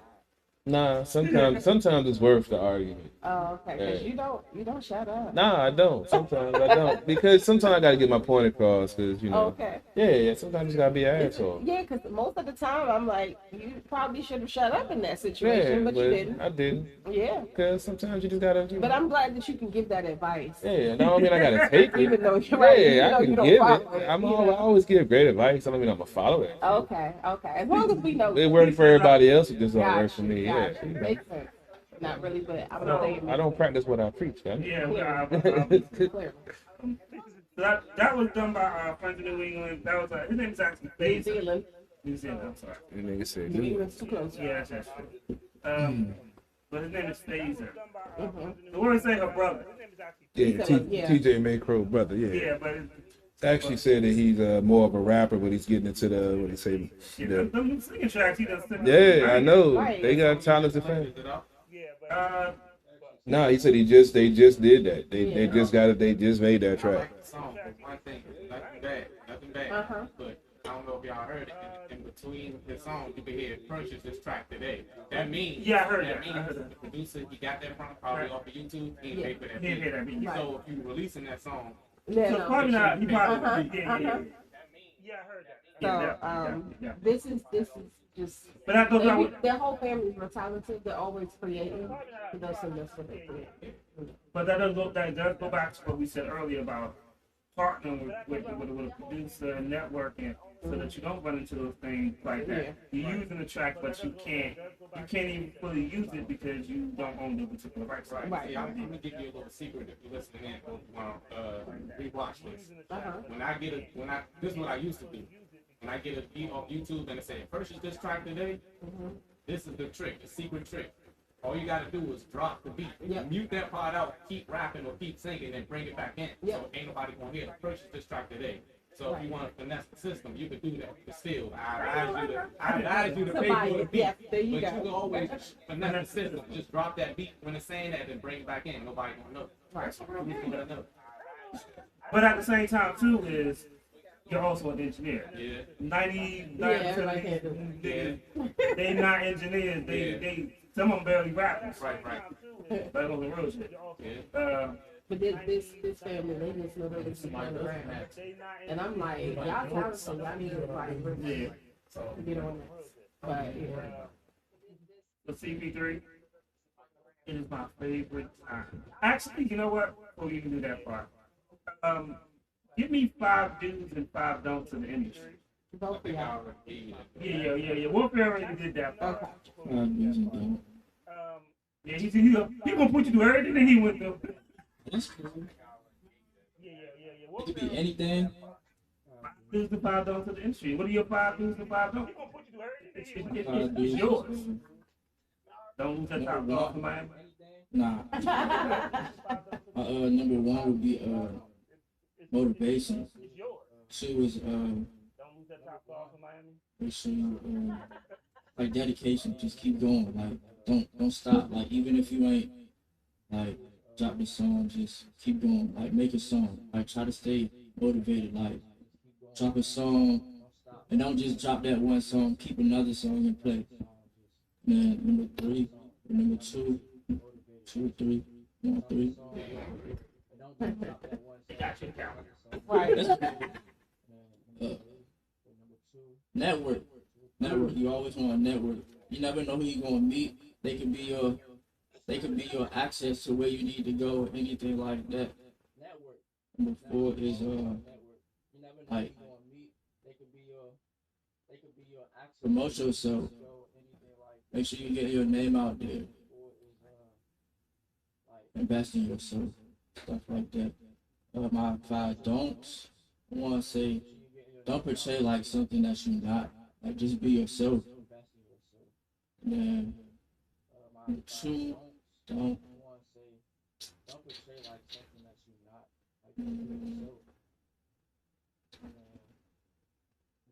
I don't really have 5 don'ts. I mean, we know, it's gonna be a beat continuous, so this ain't gonna be like, yo, we want the rest of those. With the rest. Like, what are you talking about? The rest of the don't. Now we get to my favorite part of the show. CP3, what is my favorite part? The favorite part of the show at the Bar Radio is Bars at the Bar. This nigga voice changed. Man, can I have my professional voiceover voice, man? I'm trying to get my game on, dog. I'm trying to get picked up, man. He went from gangster to professional like 6.30 seconds. Gotta be able to adapt to the situation, my brother. So basically, bars at the bar. We just want to get some bars. It can be great. It can be freestyle. I chopped these up. I put up the last one. I think I put up Jay Warfare's joint on TikTok, and we got like 600 views. Yeah. I know it's King. Huh? I like the one more. Not but it was dope. I mean, like, I just started, honestly, I hate TikTok. So that's not my thing. I just happen to be like, you know what, it's something different that I can promote the show. And that, especially that part of the show. So it only gives me a minute for a video, but I put it up and I actually got to do Guess I it. gotta get on TikTok. So, you know, let's hear something. It only gives me a minute for a video, but I put it up and actually got So I'm just, y'all already heard the song, so see deep inside, yeah, I'm a king, but I'm the same fine. Depression is killing me slowly, but I swear I'm trying. I'm 23, but I could die before I hit 25. See like together, my nigga, you gotta see the signs. That's why I calculate every step like a chess move. See, this is permanent, can't relate like a tattoo. Sticks and stones can't break my bones, I'm hard as bamboo. Been through the storm 100 times, ain't nothing I can handle. Yes, sir. Thinking to myself, I gotta get it. Just a young nigga from the trenches on a mission to the millies, gotta get it. We been dropping hits, I know they sleeping. We just gotta show they know I'm booked up for the weekend. Hardly ever sleeping cause my mind steady racing. Mama steady struggling, I'm just trying to pay the bills. They say that they love me, they don't know just how I feel. They say everything up in the dark come to the light. I dish it for people who won't hold me down. So please don't say I changed when you're not around. Told the deuces, see you later, know I'm better now. Told my family that we won't struggle, I won't let them down. Know it been some weeks and we ain't even speak. They think we beefing, we ain't beefing in my whole life. Got some niggas out cause they was righteous for that cheddar. They wanna see me fall, but I'm a ball and I won't let up, yeah. Okay, yeah, okay. I like that, I like that, I like that, I like that. CP3, you got some bars? Bruh, go ahead, man. You know it's been too long since I've been in the booth, bruh. Go ahead, man. I got CP3 can't even open his eyes. By the end of the show, my eyes are always like this. This show, your eyes was already, yeah. Well, look, I'm black and niche. Leave me alone. Stop profiling me. Niggas watch this show, they be swearing that you Korean. Hey, man. Sometimes it work to carry out. You know. Oh my goodness. Well, never. Never. Never. Hey, Nigga, man. I say ratchet things, man. I'm just saying. Well, I feel like last week was a bit much for him, so. If we was he's mixing doing liquors, better. we was mixing liquors last. See, I No, stayed last away week from the liquor this he was week. really acting I mean, we up. still got some moonshine left. That's what I'm saying. I No, stayed you away can't, from the you can't liquor. ever have moonshine again. We was drinking other So, stuff too. my bad because I didn't contact you because I had so much going on this weekend. But I'm working on getting a gallon of moonshine. There you go. So, my Why, bad. why you See, shaking your head? but y'all talk about me when I get on air when we had these Okay, but we things. can have something else But to you do guys with are it. You don't enablers. act right. You guys are enablers. We don't tell you to drink it. First of all, who bought the moonshine last week? I know I bought it. Okay, so we're not enablers. You're a bad influence. How am I the bad influence? You guys got me drinking, talking about this at the bar radio we supposed to drink. Y'all was talking bad about me when I was just drinking beer. You're like, no, you got to drink liquor now. Now that I'm drinking liquor, now it's a problem. So you saying that you felt the peer pressure? Nah, I'm just saying y'all got me to start drinking on the show again like I used to drink back in the day, and that's y'all fault. So it's our fault. Exactly. I ain't taking no blame for Because this we shit. told you to bring the moonshine. Hey, y'all always bringing bottles I felt left out. I wanted to join the party. I wanted to have But you ain't, when I brought moonshine, you didn't even want to drink it. No, you had moonshine cherries. That's a whole different ball. Notice there are two liquor bottles on the table, and the one that's halfway empty is the one that you brought. Yeah, but who finished it got it down there low?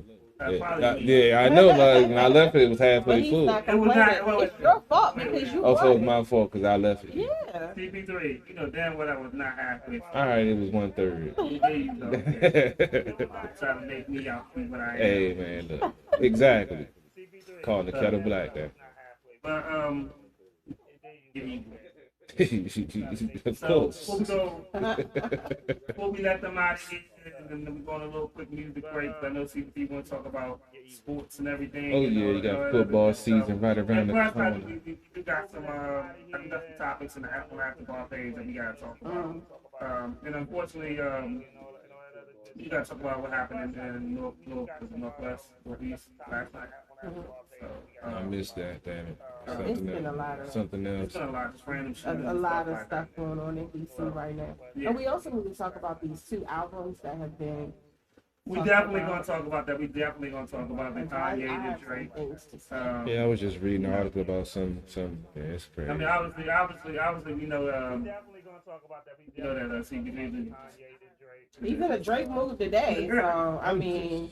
I was playing Kanye early. I was playing Jay early. Y'all just walked in when Drake was Okay, on. but I walked in Y'all gonna before stop everybody trying else. to think I'm listening to that red nigga all the time. Let me tell you. Hold on. When they came in, I was over there half asleep because he was listening to Drake You know, for hours. wasn't it just on Spotify? That's all it was. I was going through my search. I can't even remember, but I was like, what am I listening to? It was like the 1-2 step and all that. And he was like, oh, it's just Spotify. I was like, okay, so thinking it was just gonna be the one song, then it was more. It was just some I more. put in Rick Ross as the channel, No. and that's what came up. No. Drake. You know what I'm saying? Anyway, See, y'all I gonna feel like he stop put in Drake because when they came in, a while later, it was still Drake.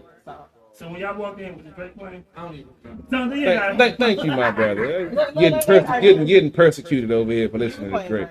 What's wrong with Drake? Drake got You some know, good you music. know, It's not you, you know. How you figure that? See, you gonna stop? See, that's profiling. That's racial profiling. That's wrong. CP3, he threw you an alley oop because he said it too quick, so I know he knows. And then Hey, at first, but hold on, when I said it at first, remember they started laughing because they knew it was true. That's cool. He said it too quick. I listen to all different types of music. I listen to country, listen to western. No, he said that. He said that answer way too quick. No. No, I don't remember how it That's cool. Don't judge me for being diverse in my music taste. Anyway, Drake, certified lover boy.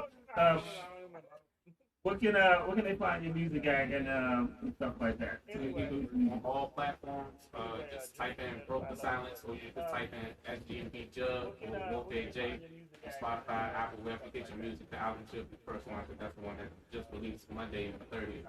You should see it, Broke the Silence. So one of the things I always say, like that I always loved about Wolf was like this. He, you know, when he came to performing, he would bring people out to, you know, have his cameraman. He would have a little camerawoman, and he would always have like establish a small team. You ain't gotta have 100 niggas on stage to have a team, you know, but establish the right people when they put you in a good place. You know, a lot of people will spend trips to go to Atlanta, Miami, and stuff like that, and then the most they got is footage on their cell phone. You know, because they don't want to invest in themselves, and it's never been his problem to invest in themselves. I urge all artists, like, if you want to be taken seriously, you got to invest in yourself. If you're not going to invest in yourself, then it's not going to happen for you. You know, it really ain't, because if you're not your biggest fan, if you're not your biggest supporter, you can't expect other people to believe in you, because obviously you don't believe in yourself. All right. I'm a big fan of put your money where your mouth. If you're not your biggest fan, if you're not your biggest supporter, you can't expect other people to believe in you. All right, so we're gonna go to some video breaks, and we're gonna let these gentlemen get out of here, because unfortunately today is the day that my air just decided to do. My air just said fuck All right, it. so we're gonna go through some video breaks. Oh yeah, you gonna have people over today? Yeah, I'm just not gonna work at all. Nah. And then I didn't even have time to play with it, try to fix it, because I've been out the house all day. You know, it is what it is, but we ain't keep. I do appreciate them coming through. As always, it's always fun.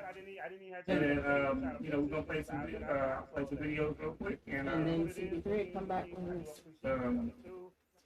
We're gonna talk a little bit of sports. Are you sober enough to sports? Because, Oh yeah, you know, gonna talk a little football. oh no, you might get put up there because he'll start going on fans. Oh nah, fans been kind of quiet. There's been a couple of fans I've been talking to, but most of them been quiet. Most of them, you know, most of them don't know shit. But you know, I try to educate them and get them a better perspective of what's going on. I just put it out there, man. Some of them don't, and you know, they don't know shit about football. So I try to break it down to them in a reasonable and insightful way. And then once they start, you know, I mean, until they, you know, take it to another level, then, you know, sometimes the insults come out, but I got to be careful. No, well, you got to be careful stuff you say now, because if you say something, they'll flag you and put you in jail I told for somebody I was going to kick them today. And that's bullying. Yeah, no, it was inciting violence. Yeah, that's it. So the funny thing is, right before, you know, Facebook had banned us for 30 days for a post that they say I put up for a meme or something. I was like, okay. So somebody had said something slick to me in like one of these little groups, whatever. And they was like, well, why are you doing this? And I was like, why are you acting like a bitch or something like that? And the minute I said it was like 3 days before the show, they was like, you are banned from posting for 24 hours. So then I was just like, yo, I can't even reply back because. Nope. But no, how about this? Somebody literally asked me, who's trying to be funny? He asked me, did I get a lobotomy? And for those who don't know, you know, that's a surgery that some people get for like mental illnesses and things. So it was okay for him to say that to me. So I said, if I felt a little better, because you know I got allergy issues and everything. I said, if I felt a little better, I would kick you. I was the one that got flagged and they took it in. Yeah, they you know. Yeah, that's why you can't fall for it. And that's the thing. I got have a to couple be of folks careful. to try to bait me. I gotta be careful because I know the stuff that I posted from 10 years ago just randomly shows up and then they will block it. I told y'all, don't respond to it. No, I didn't respond to Don't respond. Just put remove notification if you don't. That's all I've been doing. I got like 100 in them joints in my joint. I just clicked it off. Yeah, because it's gonna come up like 2 or 3 times. Just keep on just ignoring it and don't nothing happen. I got so mad. I was about to say disagree. I got like 500 of them joints in my box. Yeah, I just. That's because you probably post inappropriate stuff. Man, I post stuff that they post on Facebook on other people's pages that don't get flagged.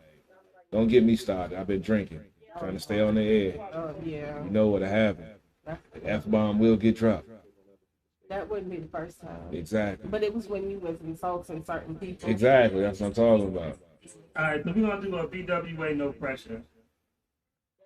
Like this. He should.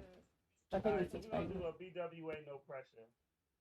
Look like he sat back. All open. Hey, mom, his hands big right there.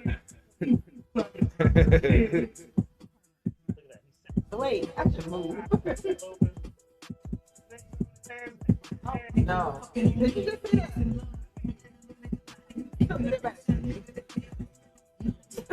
So for this song, you sat back, crushed it, and you was rubbing your hands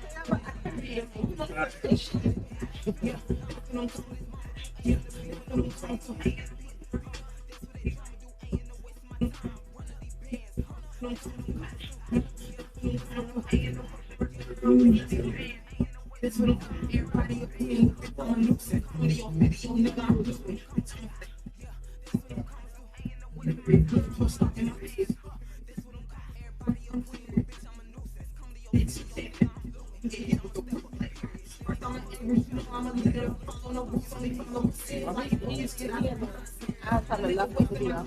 I know you're shit, right? He sat under one. Good for you.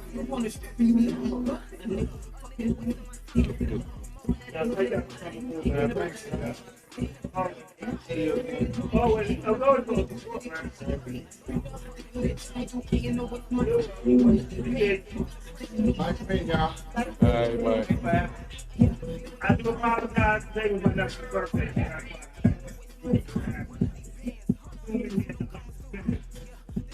I had that picture.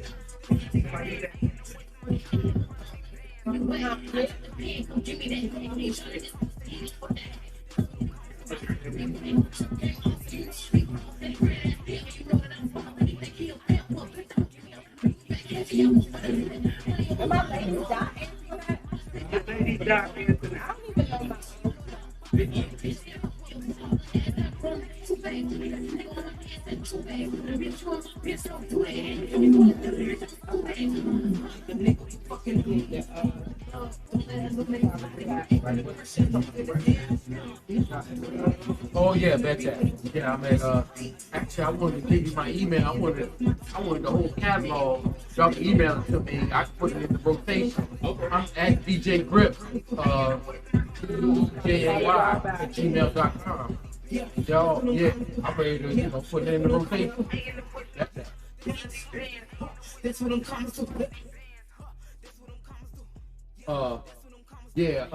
DEE, I'm Mr. DEEJAY.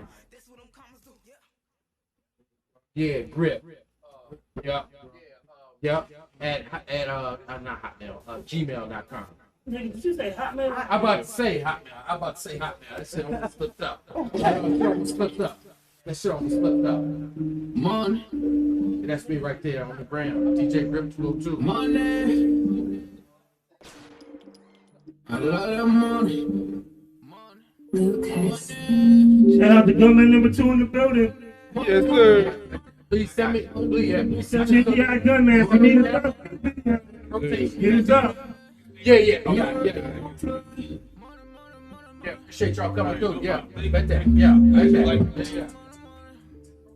Money, what I'm talking about. Won't really know what you get. Thank you. Appreciate y'all. I already got you. Y'all say about this. I say about this. And that's also follow y'all back. Really know what you always been talking about. Now I won't be the one that's really talking about. You don't really want all the shit I did today. You know what side. Money, money's what I'm talking about. Money, make you shut him off. Never ever talk about it if you never had to go. That's all that is. You don't know what to say. Stay about my way. Money, make you shut him off. Playing with these goodies, boy, I had to make the call. Stay in bounds on your pivot, boy, if you gon' go. You don't really got time. We done got it up in my nigga, what you talking about? Screaming, oh my God, money got me pride. They living in lie, look into my eyes, they might see surprise. I'm slide, getting smoked out. Even on the rise, if we got still legs, we gon' have to fly. Money, Oh, I'm so trifling. I got so many people that I don't follow back. Use all my cash. If that does, you can get it. But there's people I really know. Money's what I'm talking about. You don't really know what you been talking about. You don't really want to play. You don't know what to say. It's money's what I'm talking about. You don't really know what you always been talking about. Now I won't be the one who always been talking about. You don't really want to play. You don't know what to say. It's money's what I'm talking about. I got you. Relax. You never cross my borders. I'm whipping it up, quarter ring seat. I swear that I'm cooking these orders. So you better just hope that you can just really afford it. I'm balling, I'm winning, I'm living my story. Nigga, I'm scoring. I count in the morning. If I about it, then I gotta ignore it. Boring. So independent, my money be corporate. These raps boring. Lady in the boys gonna adore it. I'm smoking this. I would put that in here, but ain't nobody cracking on it.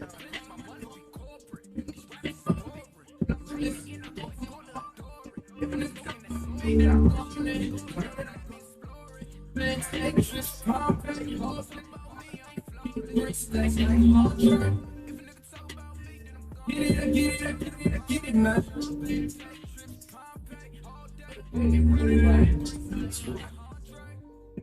What you do?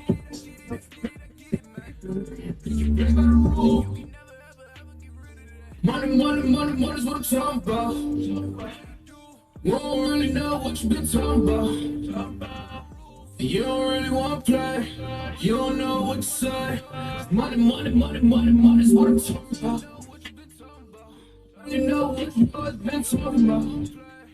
You never want to be the one who always been talking about. You don't really want to play. I be trying to like that's right.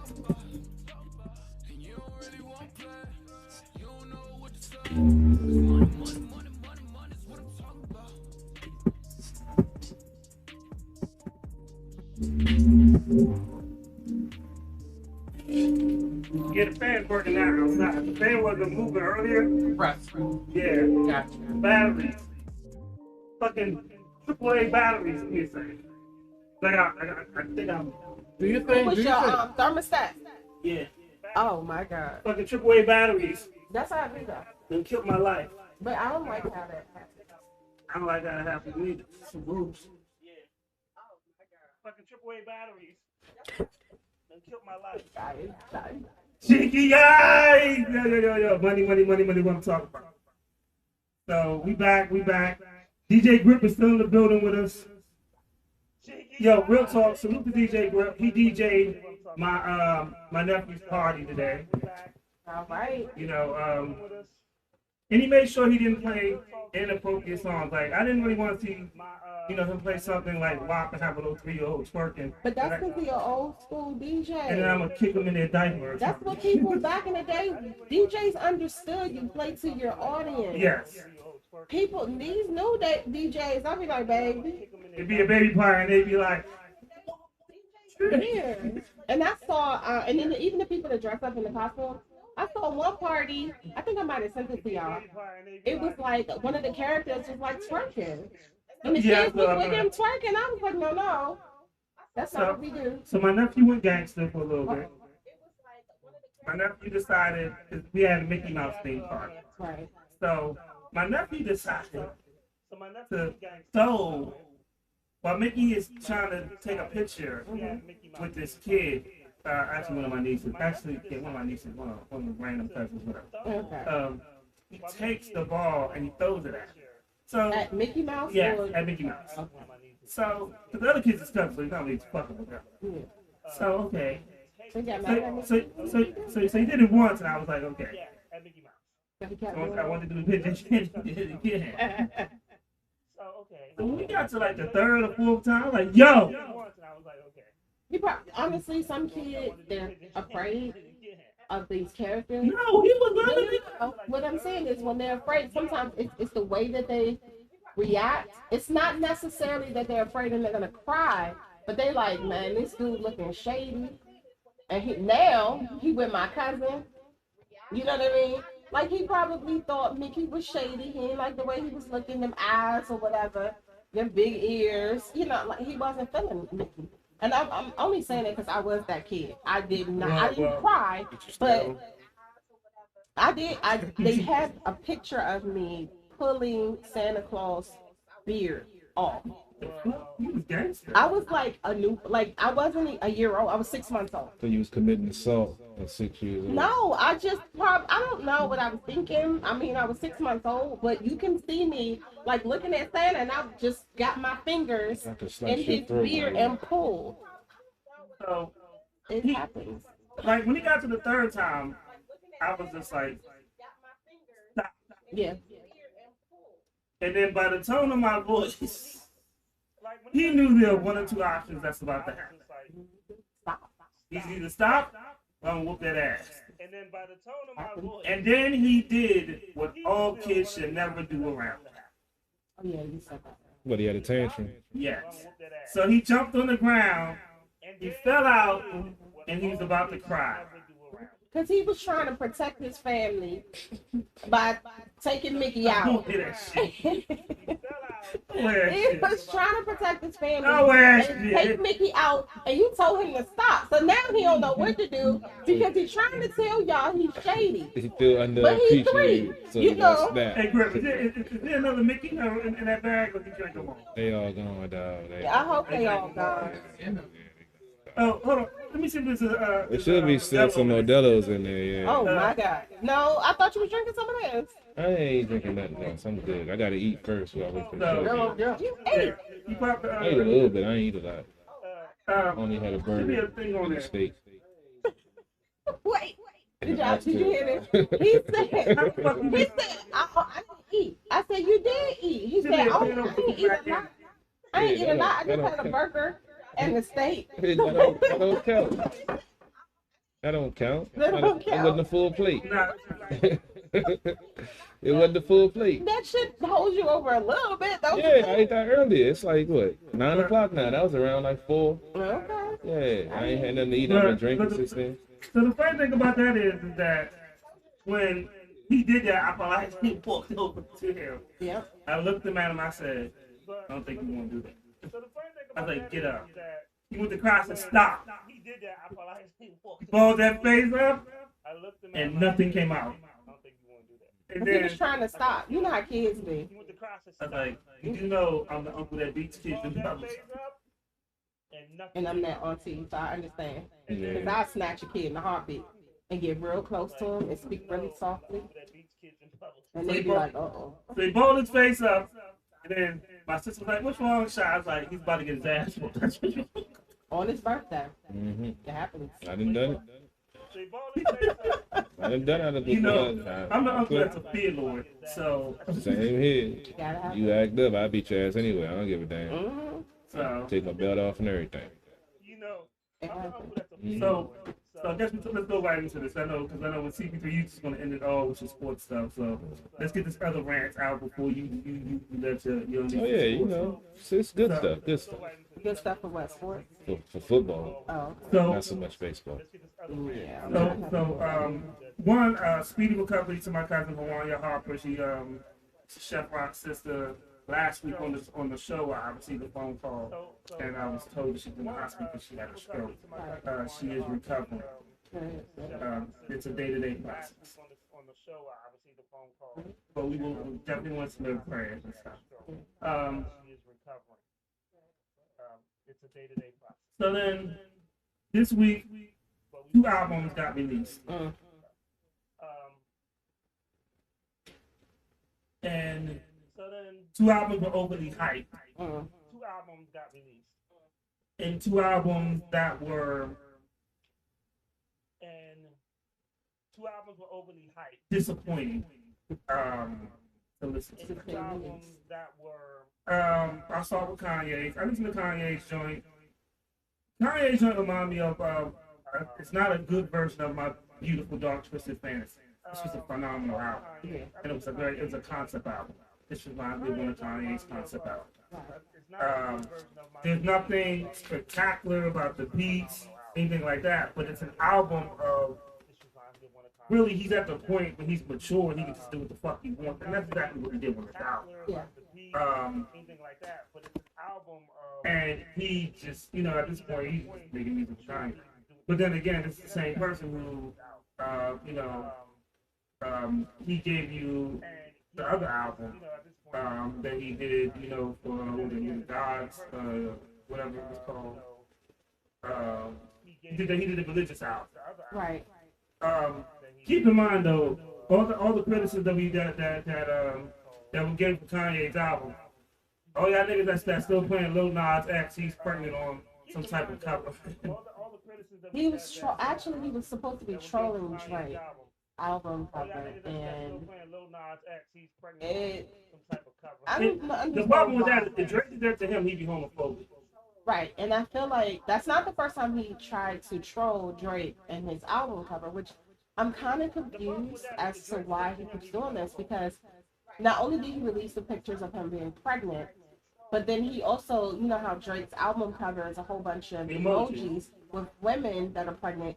He had a whole bunch of emojis with men being pregnant. Same exact album cover, and I'm like, what do you gain from this? I feel like at this point, he just wants attention, and I don't like it. It's not people who are speaking out against it, and he's lashing out at people who are speaking out against it. It's all fun and games until you get your ass whooped in a very serious situation. Yeah. It's all cute to be like, well, I'm a troll, and this, and then you troll the wrong motherfucker, and he's a real ass nigga, and he beats the shit out you, and then you like, oh, well, he's homophobic because he beats the shit out of me, but then you go to his inbox, you was trolling, sending this nigga kissing emoji. Right. Like, it's all fun and games until you fuck with the wrong person, and then it's not cool. So if Drake did something backlash to him, or say don't do that or anything like that, then he's considered homophobic. Let's be honest, this ain't even an album worth trolling about. Certified Lover Boy, like it was garbage.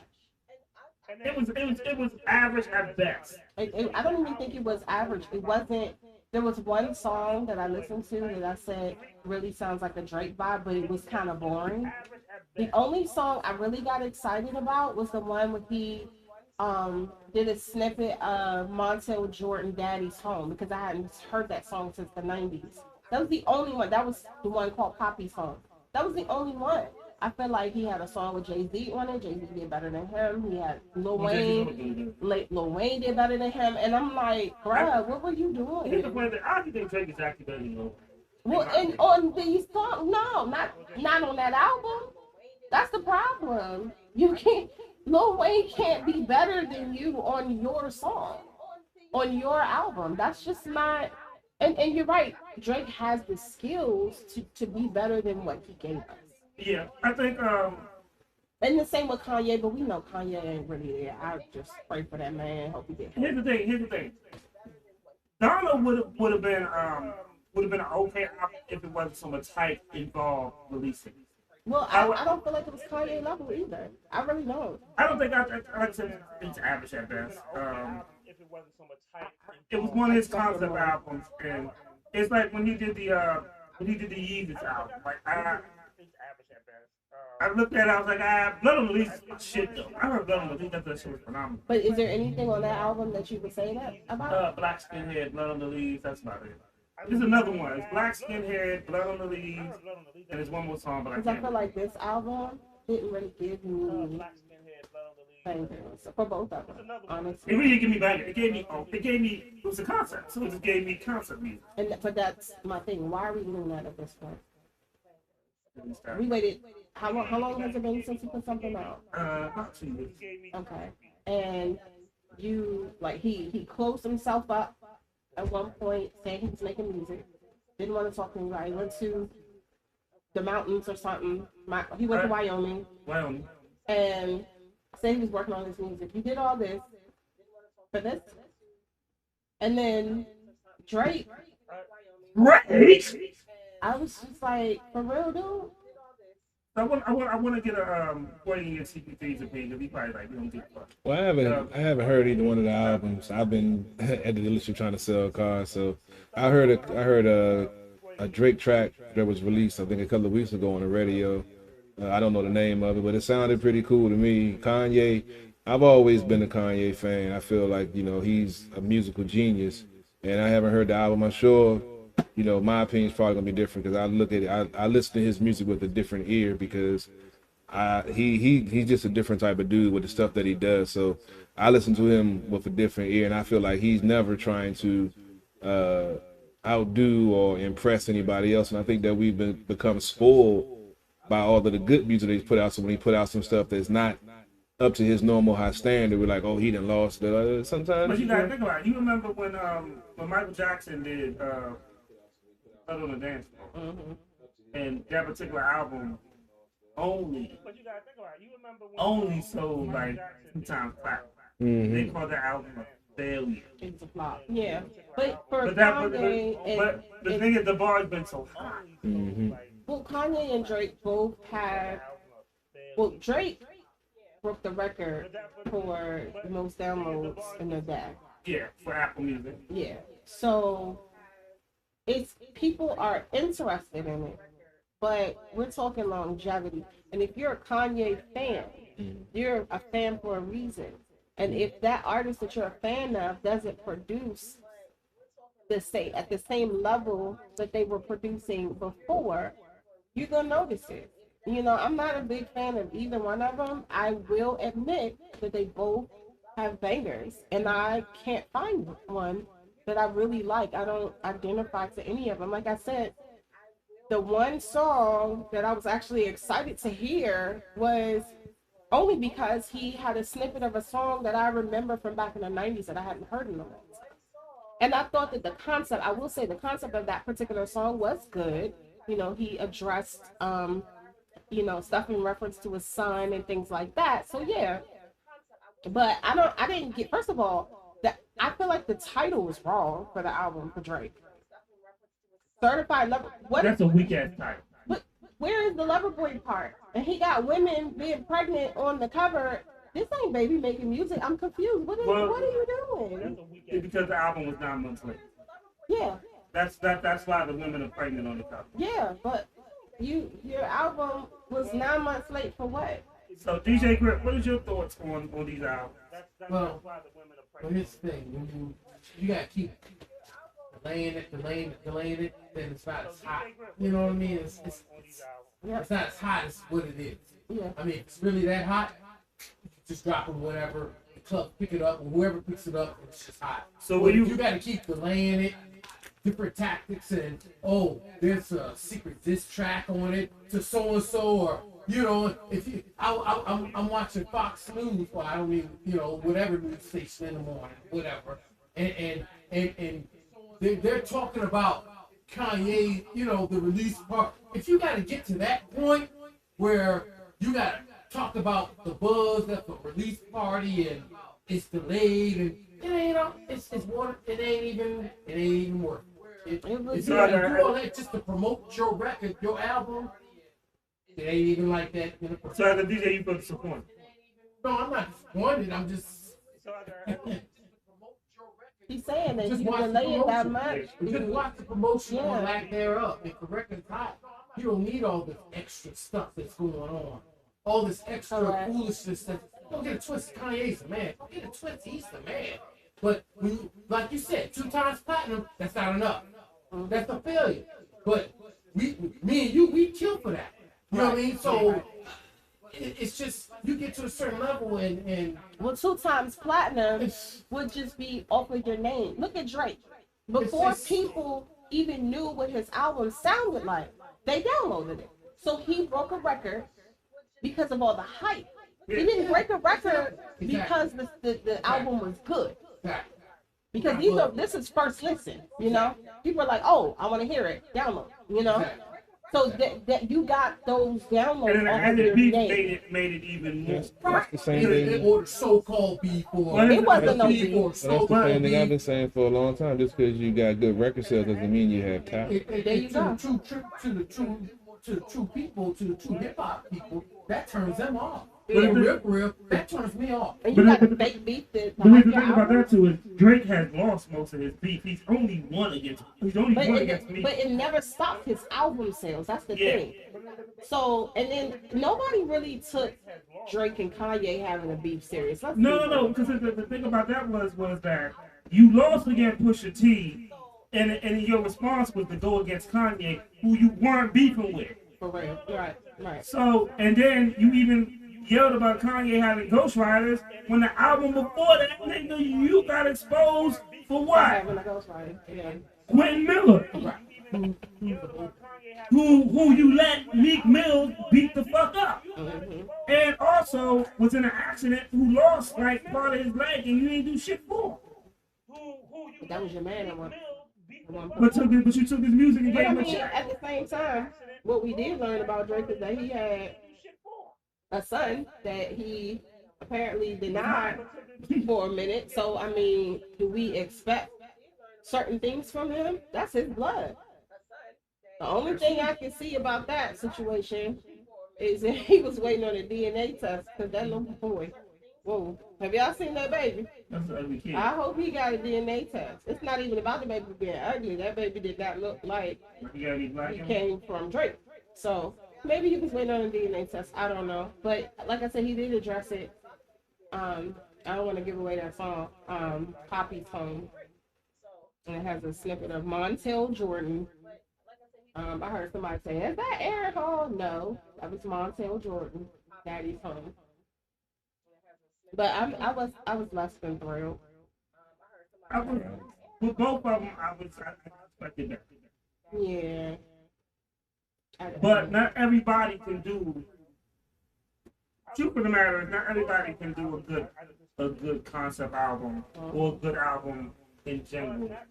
Because right now they're just. And here's the thing: they don't need to. Their name is so big that they can do something. Like Scorpion was a way better album than this. Yeah. You know. Let me tell y'all something that's funny. Y'all probably appreciate it because you say my son a little gangster. He comes into my room. I'm listening to the album, and he was like, "What is that? That is horrible." I was like, "This Drake new album? Yeah, that's bad." Like he walked back out. He was like, "It's loud. I can hear it, and it don't sound good." But here's the thing. So I listened to 3 new albums. I listened to Nas, King Disease, to I really don't like the name of that album, but it had Nas track stood out to me because he had a track with Lauryn Hill actually back. Yeah. And we wanted that. Nigga, I wanted that for 20 fucking years and I finally got it. So that stands out to me. Brunch on Sunday is a good joint too. So those joints stood out to me. The other joints from the other album really haven't. Yeah. Excuse me. Jail I listened to, and first of all, I didn't even realize that it's Jail featuring Jay-Z. Kanye's not really rapping. He's like just yelling jail through the whole fucking song. Right. And to what it's creative, but yeah, it's not. Nigga, and the thing about that is, nigga, on some real, someone had said, I think I was listening to JT Jordan or whatever, news or whatever, and he was like, yeah, you know, because Drake got a Jay-Z feature, he was spitting some real shit. No, listen to Jail. Jay-Z is spitting some real shit. It just doesn't have the great beat to go behind it. Jay-Z spitting some, yeah, me and Ye about to reform the throne and all that other shit. And that's the shit I was wanting to hear. Yeah. And that's some real shit. But Especially for the fact that we knew that there was some, you know. Yeah, but the stuff beat between didn't do it justice, and then Kanye didn't give me a good verse. Not at He all. got me just Well, to what our resident DJ said, I do want to point out that they put all this hype to it, right? Mm-hmm. Then what we got, we were like, what? Let's not forget that Beyonce, who, happy birthday to her, Beyonce will drop an album that nobody knew about at midnight and break records. Let's keep that in mind.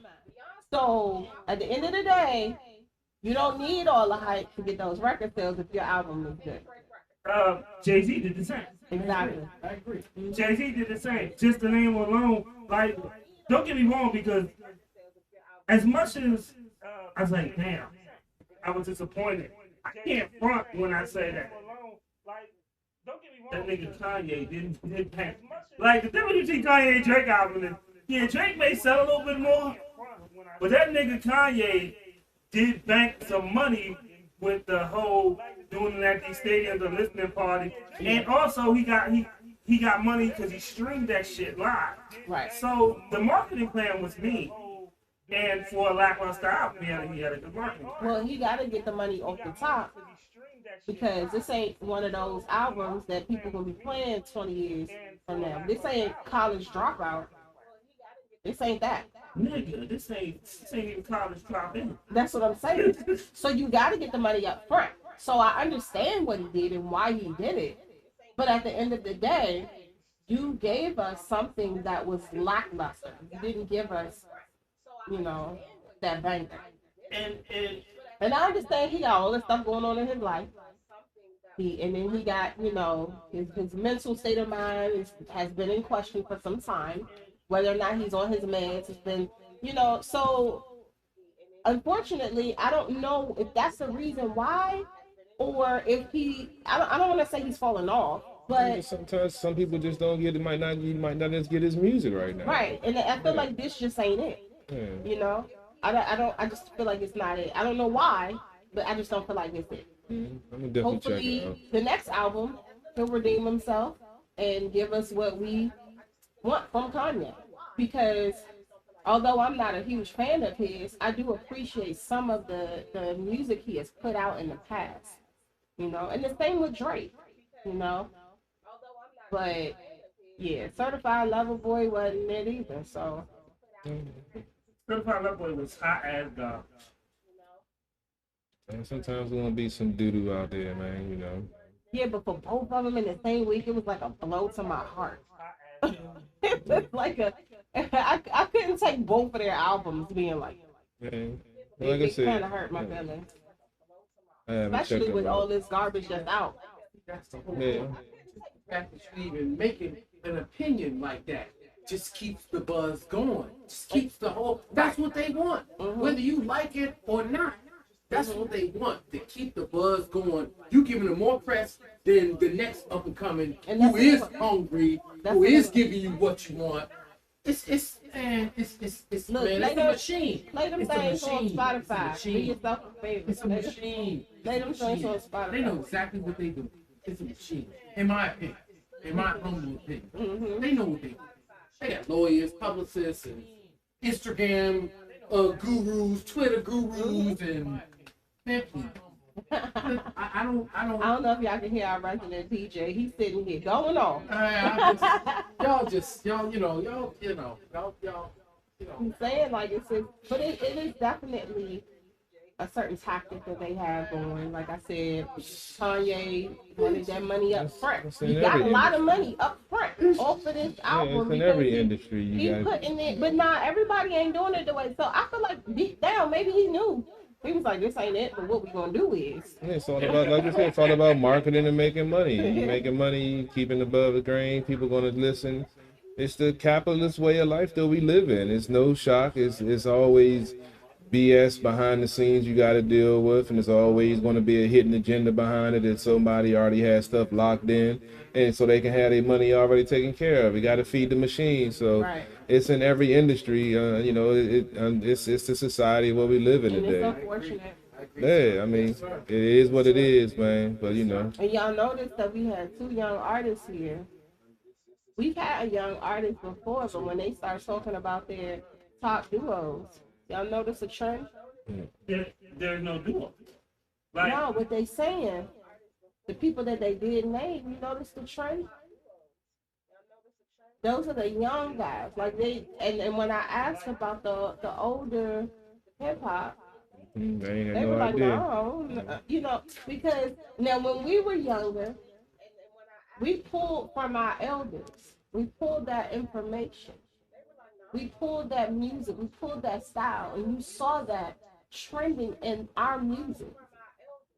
Unfortunately, this younger generation right now, they're not pulling from the older generation, and they're not about to pull from these two albums that we had. They're not about to pull from them because that's not even their style. I don't know whose style it is. So it bothers me. And it kind of goes along with when Nas said hip hop is dead. That spoke volumes to me because it's not necessarily dead. Like a lot of people like, no, hip hop is still alive. No, he's saying certain concepts within hip hop as a community, as a culture, has died. These young kids are not pulling from their elders. They pulling from what's hot right now, and that's it. So they don't know. I'm like, as far as groups, you don't have no groups. Like, you got some people that came out and they like Wu-Tang, they like Outkast, they saying all these groups that were big groups, you know, that might have inspired them. But these young people now, they're not saying that. I've been saying this for a long time. It's just, you know, now you realize it in the scene. I've been saying this for a long time. I know you have. I have too, but I'm just pointing it out because we just dealt with it. Yeah, today. it's nothing. I mean, You know? it is what it is, you know. I love this conversation. Just to let y'all know, we about to do something special that we was doing at the beginning of After Bar. DJ Grip is about to start doing our indie mix, our Spotify indie mix. All right. So he's gonna do specific mixes for artists that we have that you know that we download on Spotify and stuff like that. Yeah. So. Oh yeah, but you ain't gonna do the hot shit. So if your shit's got Yeah, we're not pulling from you know, them people that I had to hurt their feelings. Nah, my fault, this shit. This shit. On a scale of 1 to 10, this shit was at least 12. Let's talk. So you doing something. No, I just said his arrogance and how he came off on it, and we could have had a real live conversation. And actually, even if the song wasn't hot, we could have had scheduled a video interview or anything like that, just to have a good conversation. But the way he came off just kind of pissed me off. Right, it was like you're challenging us. Nah, bro. Be humble. Be humble. And I could have easily just been like giving him all suggestions, but he wasn't humble. Yeah. He was like, he gave me the impression that he's trying to represent his country, and I'm like, you're a bad representation of your country, which is kind of like the two young men we just had, very humble. Right. Not just that they're humble, but they're talented young men. They're positive, you know. So, whole nine. So real talk. When Warfare Jay was here, we had a conversation that was a tough conversation because he did something that I didn't like. When we were in Miami the first time. And I was like, I didn't like how you didn't network. We had, and CP3 was here. And I feel like I was here though. You weren't here that day. Well, okay. We told you about it. But I remember that conversation, and I remember him. Maybe I was tuning in and sending y'all messages. You might have. Yeah. We had a real lot, but his response was so genuine and grown, right? He didn't get offended by what I said, and actually he appreciated what I said. Right. And I feel like both of them have that in them, you know. They can take that constructive criticism and keep moving. Yes. Hopefully he get to watch this, but I do want him, because he said he started off writing poems. Some of the older guys in hip hop, that's how they started. But that's why hip hop is a big ass poem with a beat. Right, but I want him to kind of look into that, because while he was writing poems, he was listening to Lil Wayne. Let's be real, Lil Wayne wasn't really writing poems. Yeah. No shade to him, but that's just not what he was doing. And at the end of the day, he may find some inspiration by going back and listening to certain things, like Tupac, you know. And a lot of people argue whether or not Tupac is the greatest of all time, but Tupac did nothing but write. You know, for someone who started off writing poems, that can be an inspiration to you, especially if you go back and listen to certain things.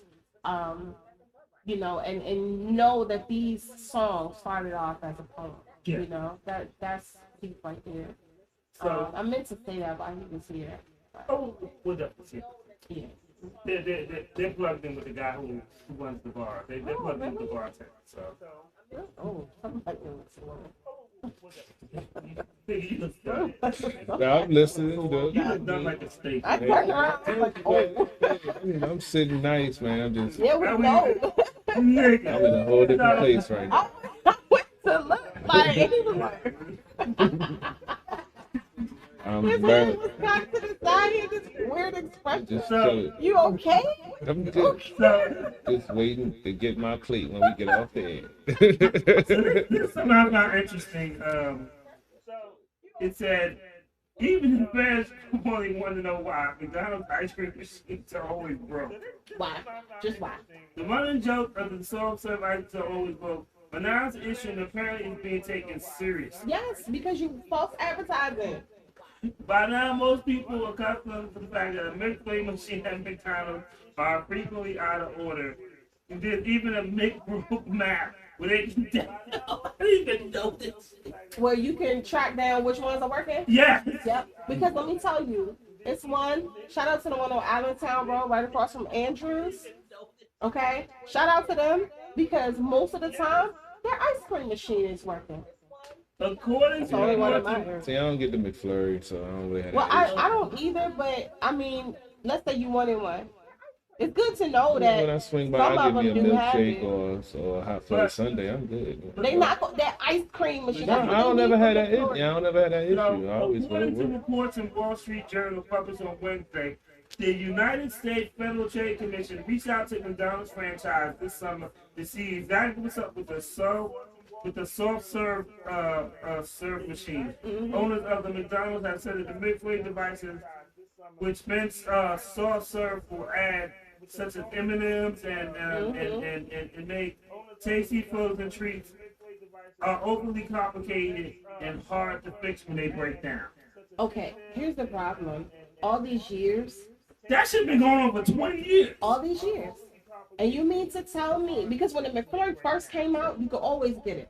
So you're right, it has been about 20 years because McFlurry's been out for like 30 at least. So for at least 20 years, it's been down, like all of them. You mean to tell me that you could not, you don't have, McDonald's is a massive company. $1 billion company. They have places all over the world. And you mean to tell me that y'all can't get a McFlurry machine or an ice cream machine that can work? I used to deal with a young lady that worked at McDonald's. I bet you did. And you know, I asked her about it. Were you sticking up for burgers? And what she say? Give us the inside Were you scoop. She was sticking up for saying that burgers? they have to clean those machines At 10 o'clock at night, go ahead. on the regular during the day to Every- prevent from some type of bacteria. or And they whatever, don't because clean them. And sometimes when they clean them, it takes They them break. offline and they go out of whack or whatever. So that's But pretty all much these what it is. years, y'all couldn't figure out, maybe get an engineer, hire an engineer to create a new one. They don't give a fuck. They No, just no, want you to they make, need they want to. you to make money and then they So go. they- They can't need figure to out- because they done redid all the McDonald's. They done redid all of them. Now you know what I'm talking about. 'Cause They the one did. near us got redone. They have So less you real gon- people working there. Right, and you they gonna have fix the more outside, but computers. not the ice cream machine? Nah, bro. I stopped eating McFlurries like 20 years ago. Why? Because you can't get one. When I stop through to get me a milkshake or a hot fudge sundae, it's worth it. That's because never mind. You So just on- said you was dealing with a girl that worked there, so that's probably why. Yeah, you So know, on the side When note, I go, they I be get like, oh, special- it's down. sometimes you gotta get that special treatment. You get special Sometimes you gotta treatment. get that, you know, that special Well, so I need to service. call you and like, hey, you gonna give me a McFlurry because clearly I'm not gonna be able to get it. You can. It's all in who you know, baby. Yeah, I'm going to use you So for your, I'm not gonna ride with you because then she gonna get mad at me and think I'm your girl or something. Just gonna use And me she's for like, I ain't your sister. they just So gonna use me for a McFlurry hookup. I mean, You wanna put it out there. hold on. You would never use me for I a hookup. said used to. Hold on. Would you use me for a hookup? Yeah, I have. All right I then. will. Okay He said, I then. have and I will. Nigga, you done the past and the future. Only the same motherfucker. But you act like I can't get a McFlurry.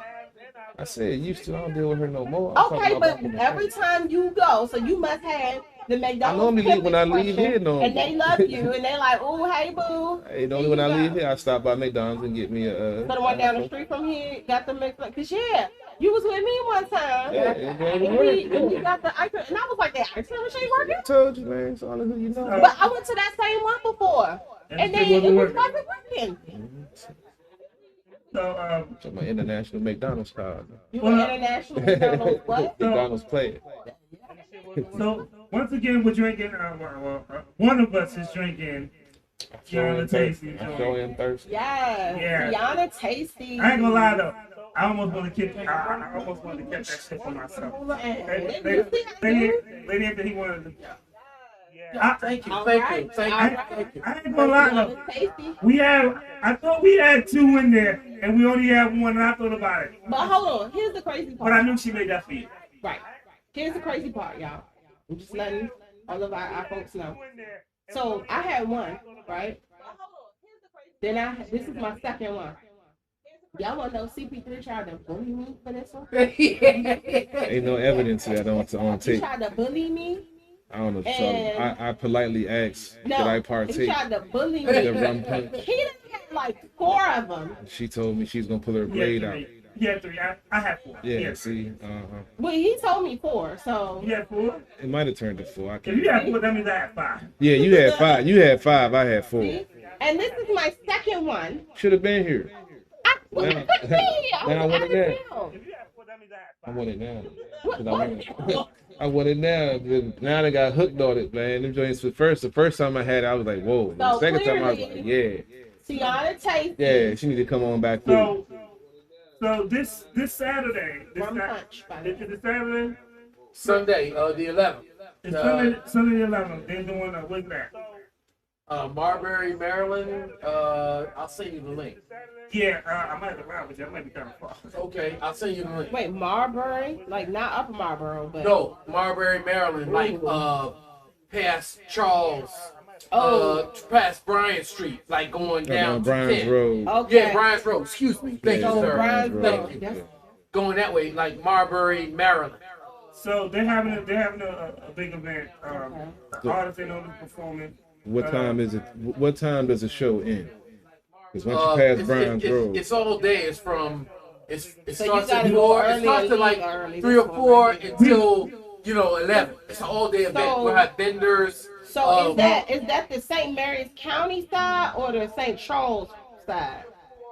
if this just past I'm not Bryan sure. Road, that's still I the can- St. Charles side. I'm not sure. I can see the link. Okay. I'm not sure Because exactly. either way, CP3 needs to leave early. Not just me. Not just me. Once you get past Bryan's Road, that's a whole different part of St. Charles. CP3 needs to leave No, early. I understand because one, we don't have a guest.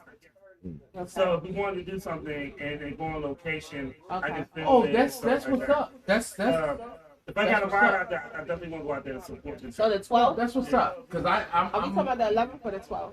11. That's Saturday. Yeah. Okay. Oh, you can't go on Saturday. Yeah, I'll be at the dealership. I Yeah. got something to do on the 11th. I might be, if I catch a ride with you, then I might go with you. Come on back. Absolutely. Absolutely. Alright. Absolutely. That's what's up. And see, y'all see how that works? We want to support people that support us. We network, we support, we do all that. And so Tiana Tasty gonna be there. Yeah. She will. Tiana Tasties, y'all. So for our St. Charles and St. Mary's people, yeah, y'all need to. So what I'm, We'll put it on the page. yes. So what I'm trying to do is this. So, that means she works that weekend. She'll be one of the vendors there at this event. Yeah. Should she be off on Sunday? Or she got to work that Sunday? I'm not sure. You have to We have contact. to go. I'm not sure. Here's the I have to thing. get back with you on that. Because she doesn't work that Sunday. then we can have her here. But if she works that Sunday, the next following Sunday, we're gonna do a video call with Chef Rock. Because if she doesn't work that Sunday, Absolutely. then we Absolutely. can have her. If she works that I Sunday, can't have him in the building because he's running a Queen's Mother's out in Arlington, and it's keeping him very busy. Yeah. And but I said, you know what? I got video capability. We can do a video call, and we'll have him on video. That's fine. So we can do that next week. I mean, the following Sunday. So if she's not able to come, then we can she can be in studio and we can still have him. Yeah, or we can have him on video. We got all of them on video. I want to say she might work. We'll figure it out. Okay. We'll figure it out. He's ready. I mean, when y'all come, it's always a party anyway. It's just really crazy because the 2 times I came, was the 2 times Lady Antoinette was right in the building. Right. But he came in, but not as a guest. Yeah. You know what I mean? So I feel like, yeah. She feels cheated. I feel some. Oh no. She feels cheated. She feels like you cheated. That's why she feels the type of way. So she They doing me dirty. They like, oh, Lady Antoinette out of town, bet we beat. But nah, I shouldn't be going anywhere and putting over. I feel like CP3 be feeling some kind of way. No, definitely. So, All the time. I'm about to get a plate, so I'm going to play a video. Yeah. But before we do that, unfortunately, last week, Nene Leak's husband, Greg Leaks, passed away. Yeah. From the Real Real Housewives of Atlanta. Yeah. You know, that I felt really sad because it's very sad because when you do reality television as a couple, they tend to break up. Right, and they stay together. And they stay. And anytime when Black love is lost, it's heartbreaking. Yeah. My grandparents, I remember going to their 50th anniversary. Me too. You know, and she rocked with my grandfather until he hit the grave. And even my other grandparents, they rocked with her grandfather. They rocked with my grandfather until he passed away. So when you have that special bond, it's very sad to see that go. I remember when she made the comment and they asked about where her husband was because he got home dying. And I thought maybe he was sick. No, he had cancer. Yeah, and it was very severe. Yeah, and their love seems very genuine. And I'm saying this, I don't watch reality shows. I don't really watch. I don't watch. I just know who she is. I know who she is. I know who he is. Yeah. I'll follow someone on Instagram, and I'll see like clips and videos of them. And every time I saw them, they seemed real genuine, and I like that. Yeah, I like that. You know, I've heard different things because, of course, a lot of people do watch reality TV. So I've heard things over the years about her and her husband's marriage. We've seen wedding pictures. So for those who have watched the show, it's almost like you know them, you know? Yeah. And so the world, the culture that surrounds reality TV and watching them throughout the years, they mourn for her. Definitely. I mean, it's been like 20 years or 10, 15 years. It's been a minute. I don't remember exactly how long, but we've seen like her wedding. Yeah. Her wedding photos and videos and seen them throughout the years. That is heartbreaking for someone to lose a spouse. Yeah, it's heartbreaking because you lose a partner. Yeah, and then she has so much other success. She has a spot in Atlanta that's very successful right now. It's a lounge, and for her to celebrate that success, but I mean, he was there for the ribbon cutting and all of that. But to have this flourish and have so much success, and then also deal with this heartbreak at the same time, it's a lot. It's rough. Yeah. So prayers out to Nene and their family. On the death of Greg. Yeah. So and honestly, guys, we got too many men leaving us due to colon cancer. Black men. So before I go to break about that, last year I was scared of shit. Mm-hmm. So I'm with Kaiser and they have it now. I have an app to schedule appointments, stuff like that. So they sent me a joint, and it was like, we need to check people's photos. Right. It's the early pre-screen. Yeah.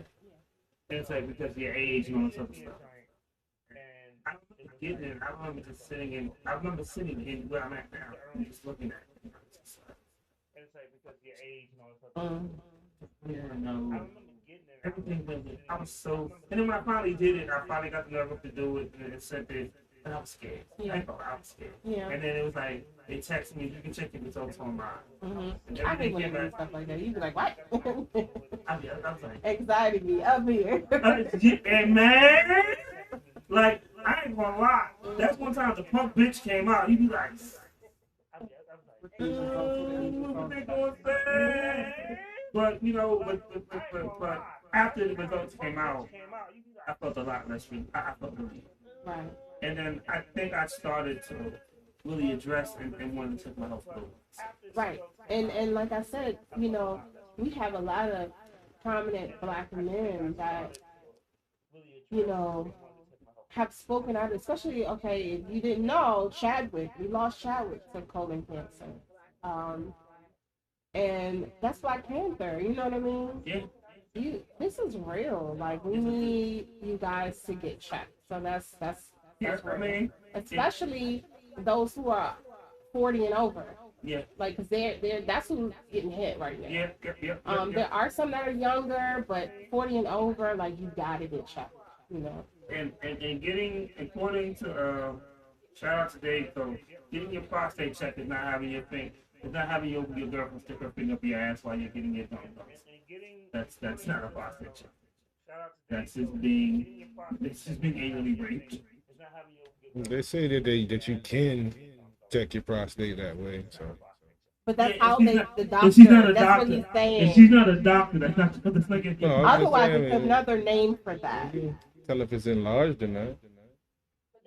That means that she has to continuously do that. I mean, if she's done it, she's doing it now. I mean, she's done it before, so she probably knows her way. I want to ask so many questions, but I'm not going to ask this question because you scare me right now. I don't want another answer. I don't want a video. I know people from different backgrounds. That's all I'm saying. Thank you for sharing. Yeah. Oh my God. Right. Do something strange for some change. Help. You asked a question. No, I didn't. Well, you made a statement. No one asked that question. Now I'm muting the mic. Who are you? Swayze, why you do it to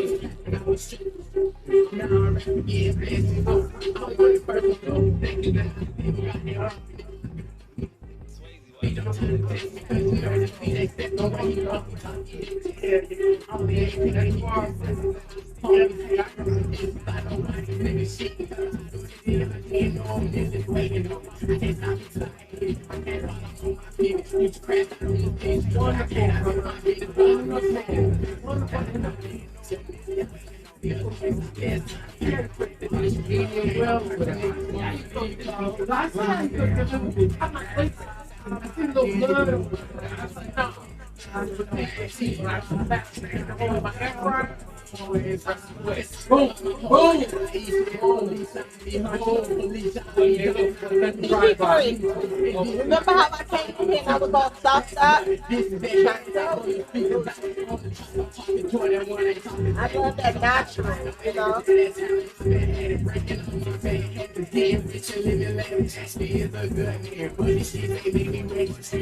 I love me a good natural recipe.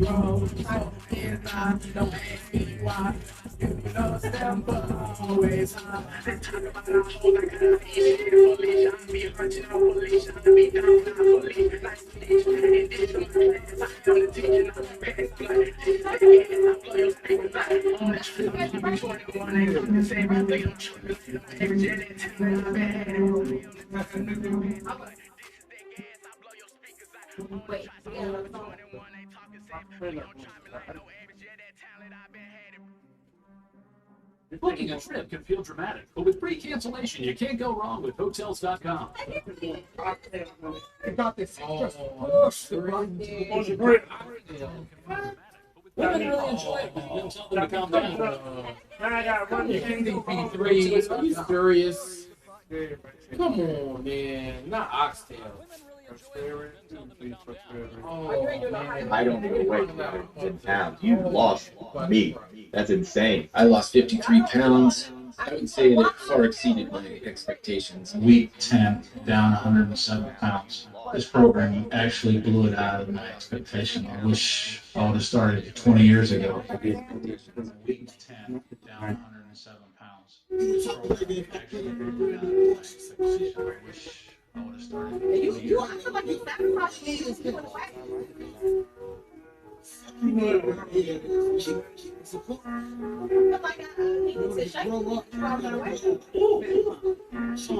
I fuck with you niggas rap style. I am the one. I'm like a first thing, you keeping me lit. Niggas fixing like a whole fish. But the feelings they shit like my nose full of colors. Understand you a killer and you shoot me. You gotta go for me. In your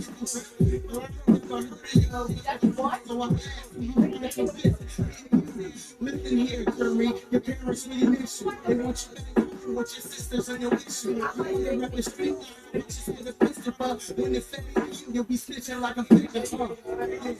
Real ones stay invisible. Everybody in the streets really miserable. You got these kids thinking fame for the criminals, but that's the same thing that got you and they bitch. You ain't gotta keep it being you gangster. Cause gangsters gon' tell motherfuckers they gangster. And gangsters gon' yell to no sucker they gangster. And now I know you rap motherfuckers they gangster. You ain't gotta keep repeating you gangster. Cause gangsters gon' tell motherfuckers they gangster. And gangsters gon' yell to no sucker they gangster.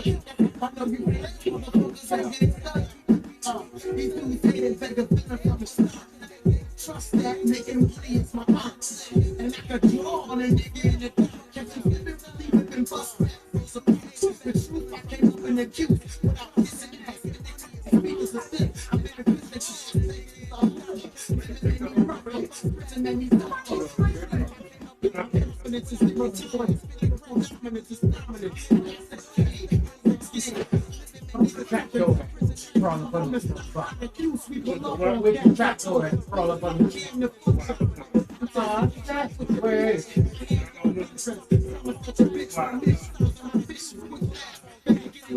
no, please, you're gonna move forward there. The track wait, it's over there. Over here. Right back here.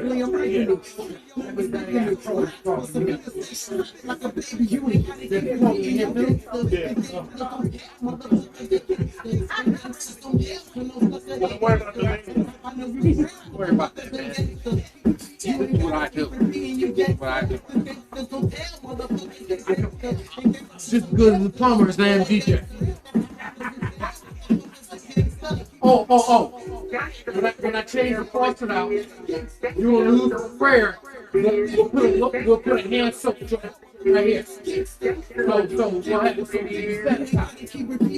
Right, don't worry about it. Don't worry about it. Put a lotion right there. Right there. Okay. Cool. Oh no. Yeah.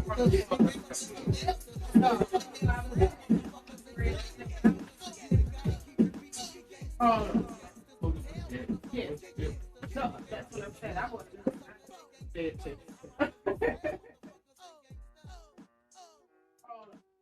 yeah, I put a lotion dispenser, hand soap dispenser, and you just fill it with Dawn or whatever, and then there you go.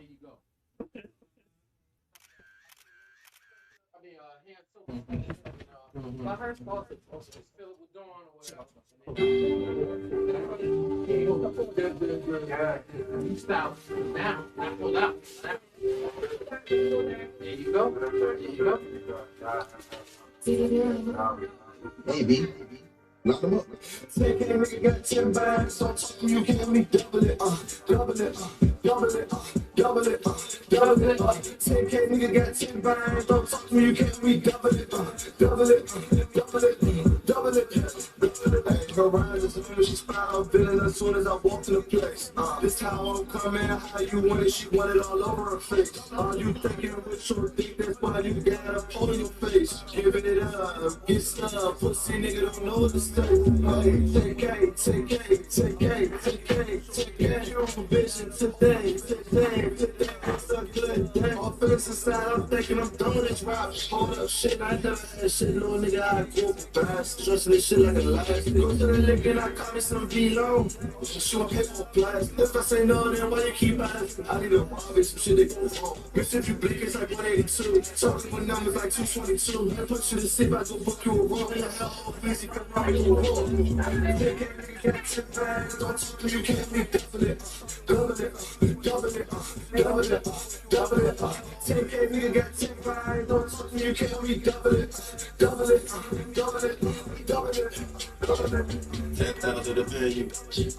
My nephew here from Colorado, y'all, and I can see him. Wow. Look how we bad out there. Moving militant like Navy. Get money 10 different ways. Cadillac is a nation. People with time is ancient. Stuck in the money and praying. No delaying, no waiting. From the phone, Papa staying. But they go distant. Evil one is winning. Been right to the deepest. You know what they do to stitches. You gon' pass, you gon' dribble this. Tell me which money she working. She come my FaceTime and she cooking. They woke me up in the room. Get out here, no international. And that's a good day. Spread out the long way. That's all that did not play. Say, hey, nigga, got 10 bags. Don't talk to you, can't be double it, double it, double it, double it, double it. Say, hey, nigga, got 10 bags. Don't talk to you, can't be double it, double it, double it, double it, double it.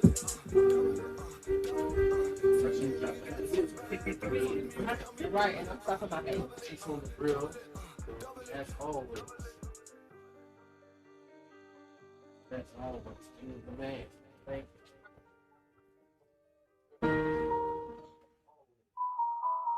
you.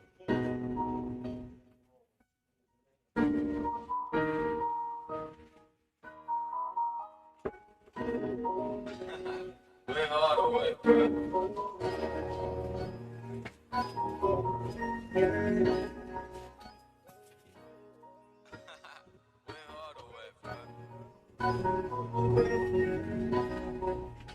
I'm standing across the street. Niggas ain't real. Switching on you so fuck I ain't real. Now with that money so I can let chill. With the burning and left me in mirror. Straight to my brother so my heart cold. Walking the dog. I'm going in. Running to the next thing. Yeah, they're walking the dog. Niggas ain't real. Switching on you so fuck I ain't real. Now with that money so I can let chill. I looked at them like, straight to my brother so my heart cold. Don't think I'm never going in. That's just a bitch. Then what do you want? Make love until I was gonna feel. Bring it down, finish it, feel real. Yeah, you a job, I find you a real. Make me hate me, put you to the real. My shoot him at the chopper, smack you like a pill. We get that package, we gon' work this skill. You know the hard, you gon' give him hell. Man, couldn't get apart, not the jail. We couldn't get along if you was real. This shit hit deep, they take bang. Straight too far, they take the rain. I got you chop like major pain. Blast, I got major rain. This shit hit deep, they take bang. Straight too far, they take the rain. They take your life, try to make a name. You don't do better, so I take the blame. Niggas ain't real. Switch up on you, so I got the game. And I ain't that money, so I can not chill. Give me a minute, straight to my brother, so my heart goes. I don't think I'm never ever going to hit it. Yeah, just say, what do you want? Drink love, so it's never going to clear. You niggas ain't real. Switch up on you, so I got it quit. And I ain't that money, so I can not chill. Give me a minute, straight to my brother, so my heart goes. I don't think I'm never ever going to hit it. Yeah, just say, what do you want? And I ain't never so I'm in the streets for real. Two of my brothers are ready to get it. They like bitch, I'm trying to get it. I give them a chance for the blast. Just let it to the train like now, like a stick in the box, I'm gonna make a pop out like a Jackson. Yes, in the fit with the signs, getting that box from the phone from Saturday. Niggas still hate, it's scared of my off, let's go to the great. They don't listen, shut up. Get my revenge and body no rain. The Steve was nice with the ride. Glad out the reach like bullets from glove. I just in a bus, took one to the heart. And he ain't ballin' no more. Fix my nigga that stop. I'm rockin' my back. Grab myself with that love and that blood gon' drip. I ain't looking for plot, I ain't looking for fame. Broke in my heart in the blood, we can leave a stain. I ain't a fool no more. I'm streaking niggas in my mouth, stay up the mess. Blood red and some blood. This nigga ain't snaking me.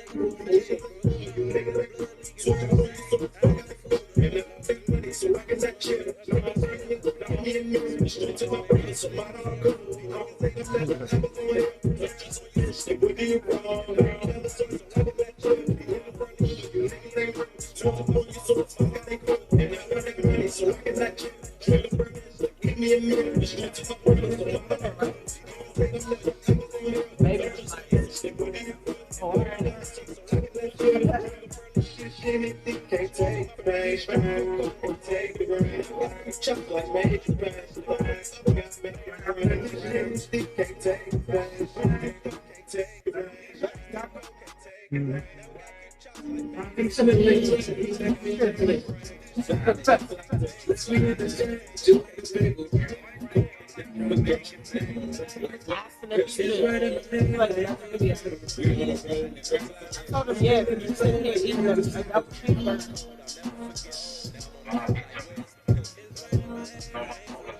Real talk, I just got family. Remember I told you I'm hungry. Yeah, we need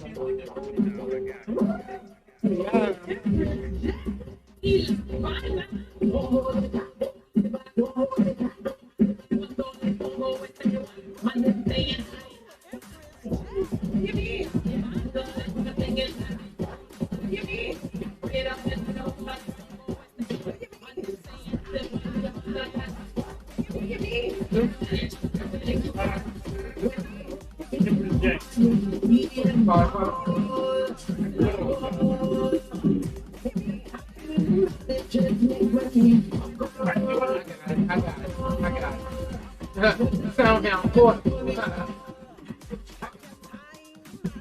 Let's go, guys.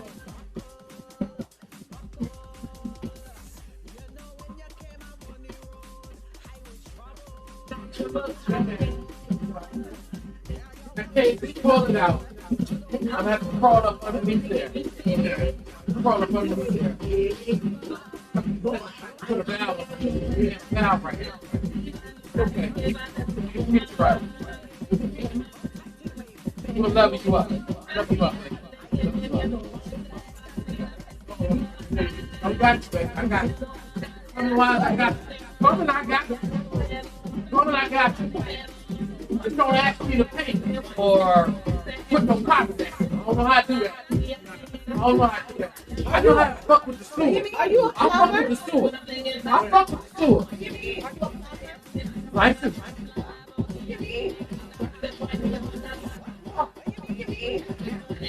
Thank you. I need to. Please, please, please. I'm open for business.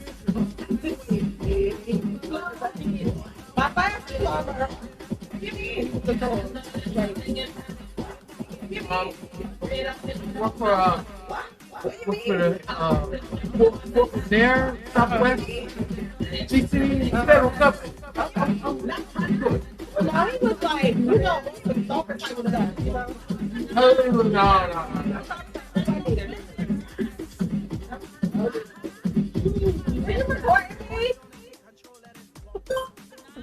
He always records. He always records something. It's always fun to chant. Hello, ladies and gentlemen. Welcome to another wonderful evening of music and soul. We have none other than Beauty and Cutie and Street. What do you mean? CP3, have you ever heard of Jamaican? Well, we ain't gonna hear you. Technically, no. I heard a wonderful love. What do you mean technically no? I'm from the West Indies, but never Jamaica. What was your experience? It was good. It didn't last that long. I think she went back. I think she went back to her country. I guess she didn't. I think she was in Oh, Capitol when Heights. you said didn't last that long, I thought you meant something else. So go ahead. I was like, what? See? No, I really didn't. Thanks. I need you to roll the tape back because my expression was like, what? You talking about this on air? See what I mean? What do you mean? And you was talking about me throwing you and talking about me throwing you under the bus earlier. See what I'm saying? Maybe it was payback, but it was unintentional. Honestly, I was concerned. And she was cool. You know, she was very attractive. I didn't realize how beautiful the West Indies women are. But yeah, she was here. I think for the summer, and you know, we chilled out, kicked it. You know, had some fun. You know. Then she went back. Never seen her again. So, you know, it was a good experience. Yeah, I was in like, probably, I think it was about 17, 18. Yeah, I think I just started working at the joint. Yeah, I thought I just got my car. Yeah. Yeah, you know. Pulling that heartstring. Did you get pregnant? Did you hear the little fake sniff?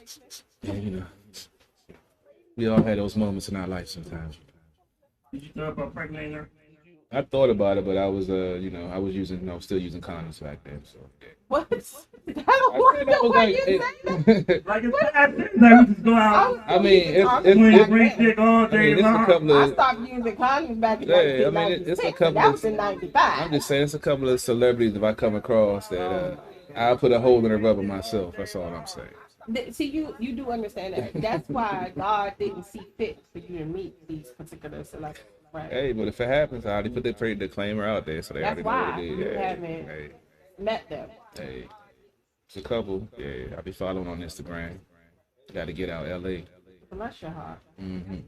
Accidentally on purpose, bump into one of them, you know. Accidentally on purpose. Yeah. So let's get back to this so we can let you get your leading your way for your. I'm just gonna sit back and let you do your sports rant when you get that phone. No, there ain't no rant. Season about to start. That's what I'm boosted about. WWE legend Rikishi, his teen niece was murdered, and the suspect is at large. And then they, I think they put out without bounty. A reward. A reward. That's more appropriate. A reward for the capture of information leading to a murder, stuff like that. That's very sad. And for the new age people, Rikishi is the father of the Usos, the brothers. So meaning that would be their cousin. Yeah, be their cousin. And Roman Reigns. Yeah, he'd be related to Roman Reigns and the Rock is also. Right. So, and then what's the girl? Nia Jax, and then Naomi, who's married to one of the Usos. Right. So that would be her father. Yeah. So of course this person is well connected. So for all those wrestling fans, of course, send your prayers out to that family. The Samoan Empire is real big and has been big in wrestling for quite some time. Yes. They actually go back to the Wild. Their bloodline goes back to the Wild Samoans, Alpha and Seeker, who I watched on the 80s. Samoan SWAT team, Yokozuna, Umaga, Rosie. And it's funny because they had that show for The Rock. Did you watch that? No, I actually the Rock. I think it was on NBC, and they show The Rock growing up, and you can see how his grandfather, was wrestling, and then the grandmother was she was a beast in the industry. She was a promoter. Yeah. So they do talk a lot about his family in that show. What a lot of people don't realize is that they were back then, before Vince McMahon bought all the territories. Wrestling was territories. Yeah. So you would wrestle in one territory for a number of years, and then when you got stale or not popular, you go to maybe the Carolinas or Puerto Rico territory and stuff like that. And their family has been embedded with not just even with the territory thing, their family has been embedded with training the next generation also. Because most of the people who they train, before Yokozuna, who actually time when I was a kid, I actually thought I didn't even realize he was smaller. I actually thought he was, and then Yokozuna was Swedish grand champion. I thought he was Japanese, Chinese.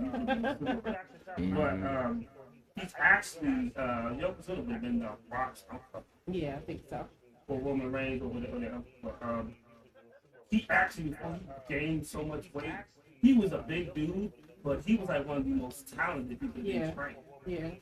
And stuff. And they featured a lot of wrestlers and their family in that show. So it was definitely a good show. Very prominent family in wrestling. So of course my prayers go out to them. And the Rock's daughter is wrestling, which is the fourth generation wrestler. So that's pretty cool. Yep. So of course that tragedy struck that family. So hopefully they do find the killer. That murder. So DC, y'all have to stop the madness. So earlier today, Lady Antoinette sent me a post, and I even saw it on her page. It was 3 people that was dead. Shot was Northwest, I think. Yeah. But even aside from that, it's literally been happening all over the city. Yeah. And the sad part was it's so random. It wasn't like they were beefing. It's like a car just pulled up and just started shooting. Yeah.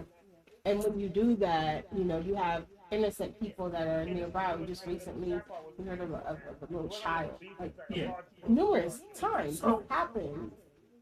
And it's terrible. And for me, I remember DC in the 80s.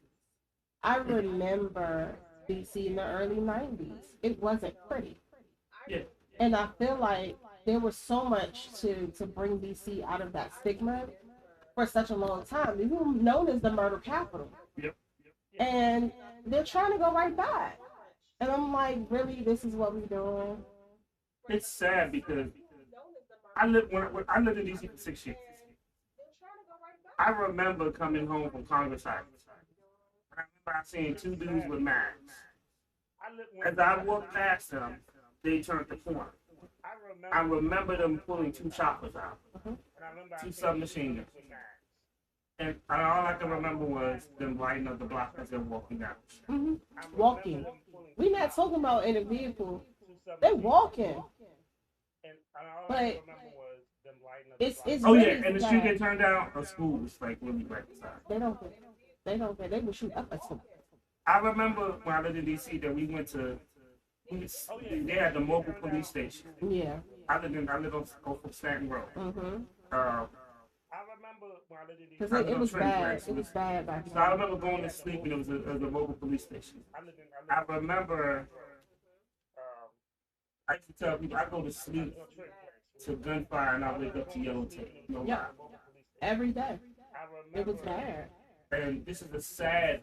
Eventually, it got a little bit better by the time I left, but it's a sad thing because it happens all the time. And you know what's even worse is that a lot of times when they do catch the people doing it, they're babies.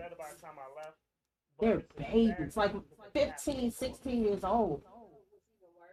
I remember there was a big case about this 13-year-old boy that killed somebody else, and they were trying to figure out, should they try him as an adult? Like, that was big news. It wasn't that long ago. Like, these are babies that are doing it, babies that are getting killed, and then you do still have the grown people doing it too. Don't get me wrong. It's bad. It's getting out of hand. It's I was having a conversation earlier this week, just talking about the thought process of folks in general nowadays, that the knee-jerk reaction, the video, I don't know if you sent it to us, the lady walking down the street, the dude smacks her on the ass, she smacks him, and he cold cocks her and knocks her out. Yep. I'm like, you was in the wrong, and you gonna get upset because she defended herself from being groped, and then you wholeheartedly swing and knock her out. I'm like, when did we get here? When did we get to that mindset? And then that goes into with you know, these young kids, you know, shooting up blocks and everything. They have no love of life or no fear of life. It's like they don't understand how precious it is, and that one split of emotional whatever, and you decide to go get a gun and, you know, shoot up the block. You know, innocent folks getting killed. The person that you were trying to kill for some stupid reason gets killed. Then it affects their family, affects your family, and it just continues to go over. But yet and still, you want to be out here in the streets yelling, you know, Black Lives Matter, and upset when a white cop kills a black person, but you doing the same damn thing. But see, this is the thing. Those aren't the people who are doing that. No, but most of the folks that's the old pro-black and fuck the white man, or the America try to hold us down, those are the main ones that had that mentality. They're the ones that's out there. But some of them, but not pro, but they still spouting that rhetoric. They might spout it. Yeah, but I'm not saying they not necessarily have to protest. I'm just saying the fact that that's your backing, that's your logic, that's your thought process. But it's cool when a black man kills a black man. Oh, that's just another day in the hood. The whole mentality is fucked up. And honestly, I've been wanting to say this for a long time, and a lot of people going to probably hear me saying, the black community is stupid as fuck. That's what it comes down to, because we're easily distracted. We don't look and keep focused on the thing that's in front of us, the next flyest thing or the next thing that gets somebody upset, somebody popular. If Beyonce says something about something, oh, we're jumping on that. We need to wake the fuck up. Stop blaming everybody else for our issues and look ourselves in the mirror and realize that we fucking up and we got to do better. Point blank.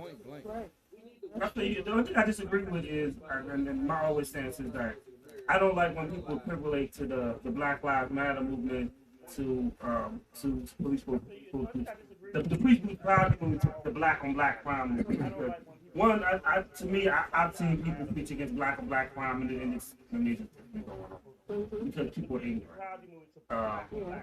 And they have no knowledge of what I was just having a conversation with somebody the other day, and that's like the sad part is that you know, our history is so taken from us. If you ask 90% of these black kids out here who made the traffic light, they wouldn't even fucking know. Yeah.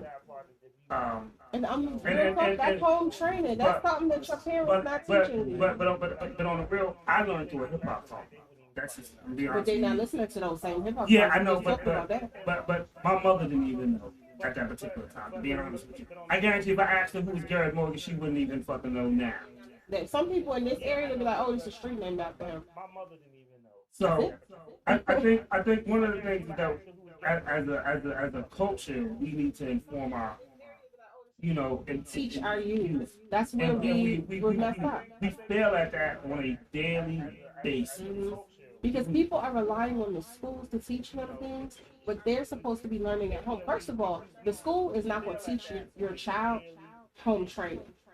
Proper home training? Yes, sir. No, sir. Please. Thank you. Caring about other people. Money management. We already know the system is not designed for us. So why are we not teaching these things to our children? Well, I think the big thing that why do we look for justice for the stolen land? We've never gotten it. There you go, right there. We never gotten it. So when we demand stuff, we demand the wrong thing. Yeah.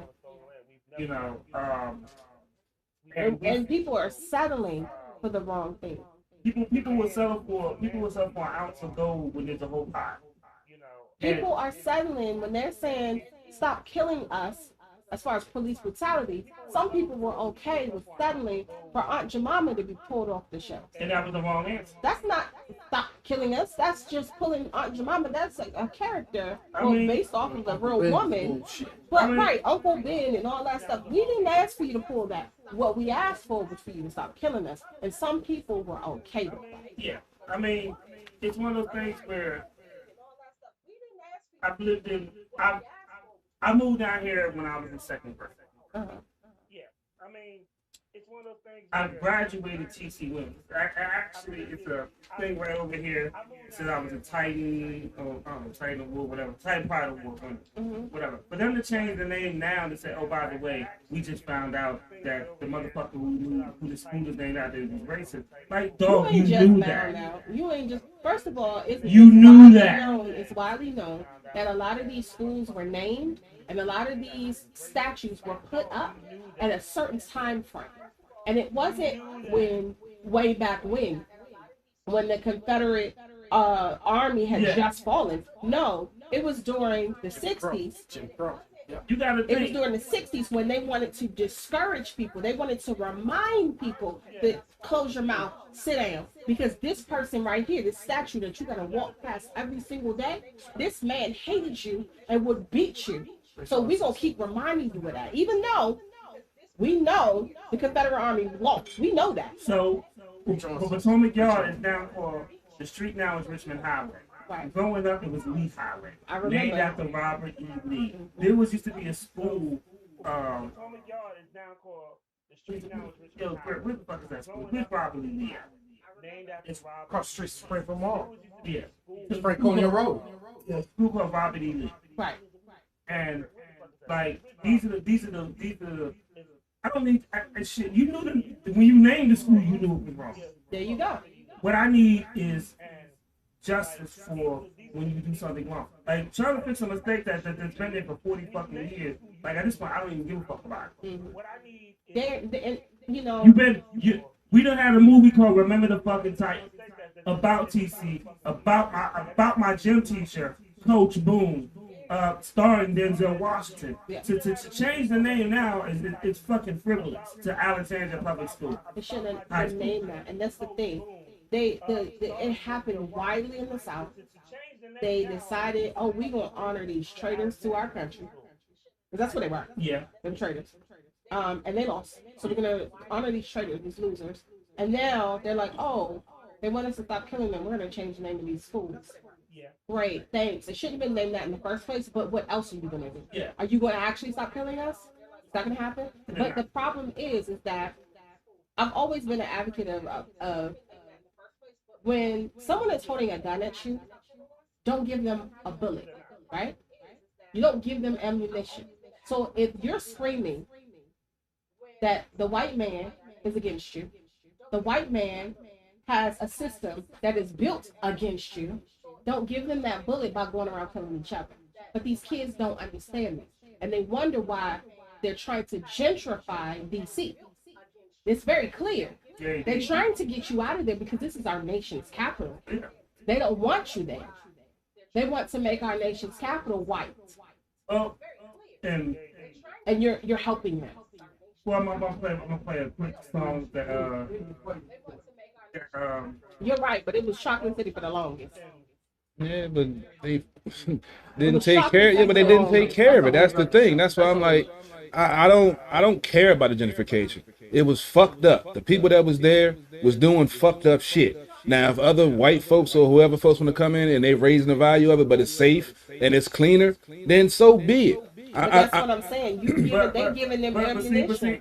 Exactly, because they live in the same cycle of bullshit until they know the system is fucked up. They know it's against us, but they play right into it, and then want to cry victim. Oh, they white man hold us down. Well, you know he's holding you down, and you're doing the shit to perpetuate him holding you down. Go get an education. Go get a trade. Improve your fucking community instead of joining a gang and tearing it down, or standing out in the corner drinking all day, or shooting out in the block because you ain't got nothing else better to do. Then go try to go get a job and better yourself and use it as a fucking excuse.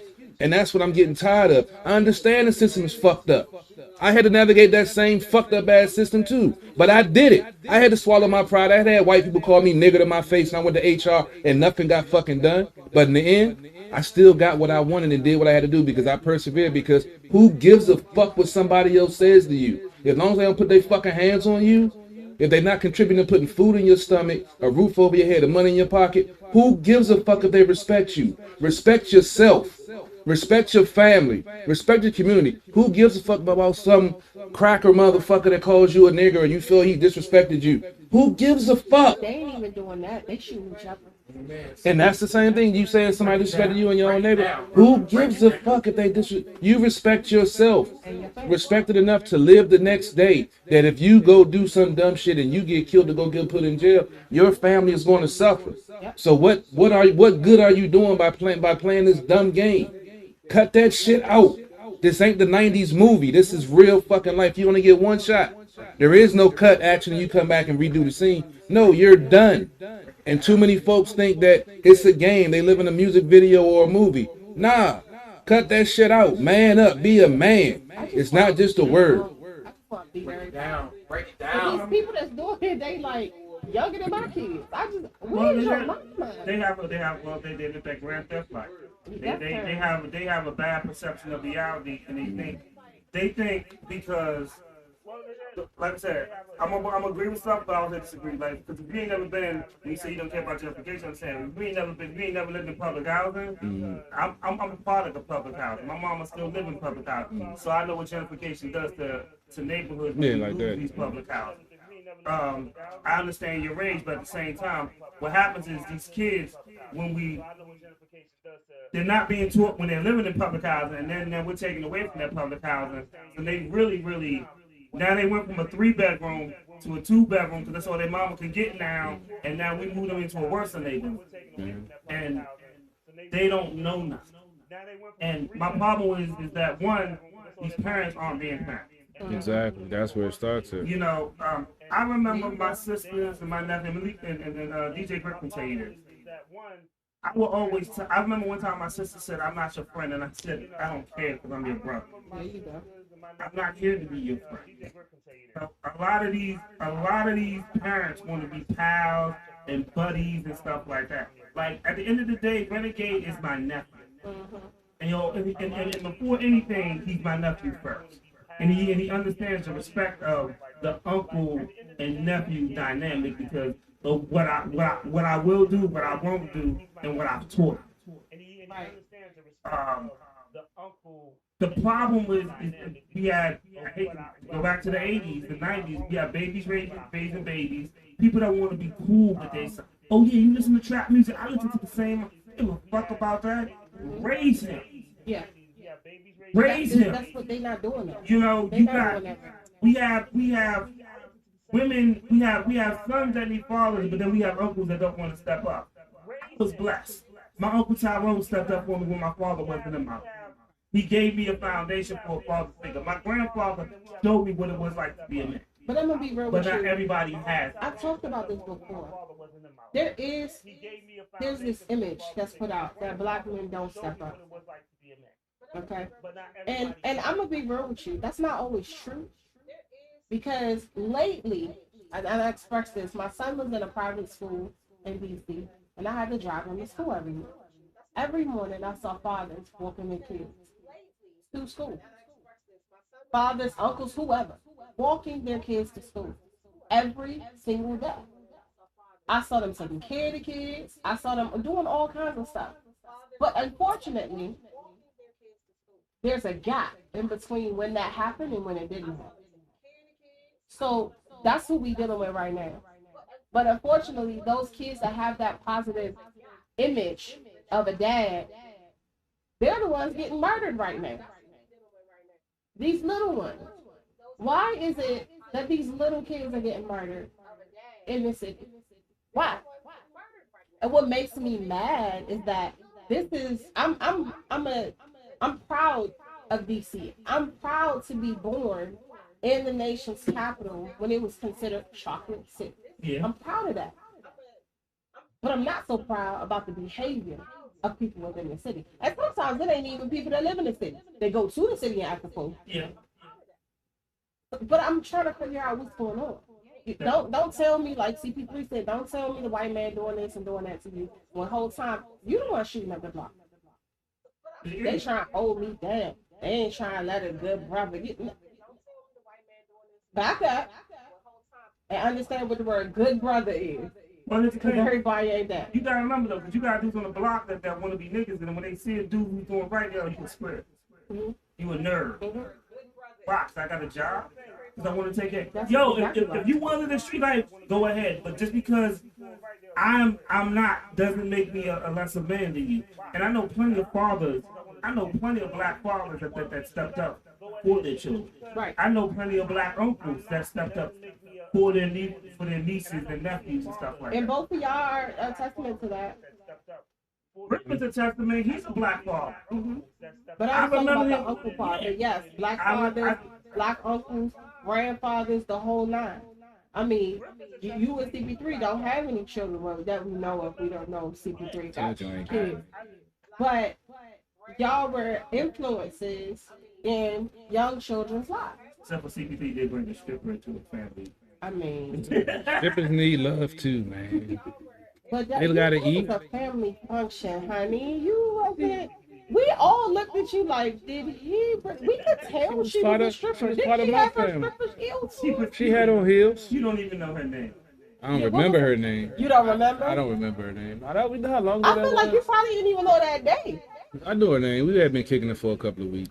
Oh, okay. Yeah, it was just something to do. Once you bust your nut, you was done. Nah, couple of nuts. But yeah, nah, she had a house in West Virginia.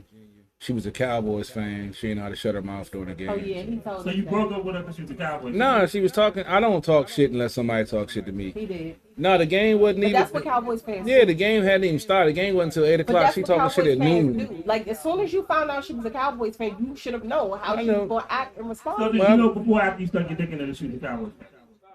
After. Mm-hmm. But And I you kept. brought But I her- kept. I mean, Would it maybe. have changed? Would it have changed? No, if she wouldn't have been talking shit, we probably would still been cool. Well, I at just don't least like. the babies probably ain't know that she was a stripper. No, they ain't know nothing. They was still young. Yeah, they was only like 4 and 5. Well, you know what? I'm gonna play this song for. She was sexy. She was cute. She had I'm some. gonna play this song for was DJ ratchet. Grip. I'm about to play this song for DJ Grip. Had a different taste then. Well, you know what? I'm gonna play this song. And I then was we in my gonna- stripper phase. And then I'm gonna sit back and let you do your sports rant. Cause I gotta go to work in the morning. Yeah, all right, bet. So please play this joint. And then I'm gonna sit back and let you do your sports rant because I gotta go to work in the morning. I already know what he's gonna say. Send it to me. Yeah, send me all that shit. We need to pull it all that shit. I already know what he's Pull gonna it to me. say. So I can go through it. Everybody just play. One play. You said everybody get to play. Everybody gets one play. All Everybody right. gets one spin. All right, y'all. Our DJ said everybody get to play. Everybody gets one spin. But it was garbage, it ain't. But it gotta get past us first. The shit's garbage, it ain't getting no shit. Yo, Renegade for mixtape shit right here. You do when you get under pressure. Niggas fold up. Nigga try to be about that action. Niggas fold up. Look at CBD got the thug hands on. The little neck. Yeah, not trying to be rocking, man. I love that beat. The violins, man. Some real shit. And even next to granddad. Chicken money while you on my 4,000 miles, yeah, granddad. Come on. Need a crown just to sit on. Real shit, I can't stand that. What up, what up, what up? About you, things. I can't stand facts. Money on the table, that's 2 years. Man, I'm blessed, dog. Came from a long way. Animal must be fresh. They don't do nothing for me. Yeah. Okay. That's all I do. Alright. Come on. Be okay. When your money looking tall, I mean, so my family make a call. It's gonna be okay. So we I got one stand strong. It's gonna be okay. put a lot of black people. No, this one you It's can gonna be okay. go visit this, but you can't push it It's until gonna be okay. I don't know what that means. It's gonna be okay. You can't push it until 10 a.m. It's At gonna the be open, okay. but it don't open until 10:35. So this will not just catch up. I guess we talk about black people. I'm stacking bricks like you got to play go so high that I need a halo. So well, pockets on break. Go get it jumping like I got a kango. Looking at you from a different angle. I ain't prove you mad, nigga, cause I ain't you. Need my money sipping, point bad. We talking money by That's why gentrification, you say you see the war now. You say you don't think I can't love marshmallow and s'mores machines, bling. Right off the block, I know that you miss. He said, oh, GD gonna be white again, and they making sure that happens. You snitch. If I'm on the block, I don't say a word, don't be assist. So I'm on the clock, I gotta get mine, my time is my rent. I wanna see you go far, it's gonna be okay. And your money looking tall, it's gonna be okay. So my family make a call, it's gonna be okay. As long as I just got this strong, it's gonna be okay. It's gonna be okay. It's gonna be okay. This is what reached out to the girl after you know. drop some of his verbal thoughts. Told you my pullout game spectacular. It's gonna be okay. Like, did you have a song in the morning? Like, no, but it's gonna be okay. Playing be okay. Oh no. Oh my god. You done ruined the song. You done desecrated the song. Hey man, it's gonna be okay one way or the other, man. A little plan B and the orange juice in the morning to get the day started all right. I believe you. You probably put it in there too. You want a smoothie, baby? Right. You probably crush it up and put it in there. Where was you at this morning? I had to run to the CVS real quick. I'll be back. You probably got some in the drawer. Hey man, it's gonna be okay. No. You just ruined that song. To piggyback off our last convo before we went to music break, and before CP3 started talking about drugging people in a different way. Hey. We did have someone on YouTube mention how Black businesses are going as well.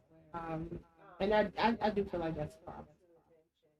That is some Black businesses. It's a double-edged sword. It is. Because the thing about that too is there are some Black businesses that don't operate good. Right. However, there are some Black people that don't hold Black businesses to the same standards that they will hold Gucci. Because you can go to a name brand store and get bad service, and you'll go back there to prove to them that you can afford that shit, which is just stupid to me. Right. I remember watching A Different World, and Whitney did that with the bracelet and all that other stuff. But then she returned it. Yeah, then she wound up returning it after Freddie or whatever had that conversation with her.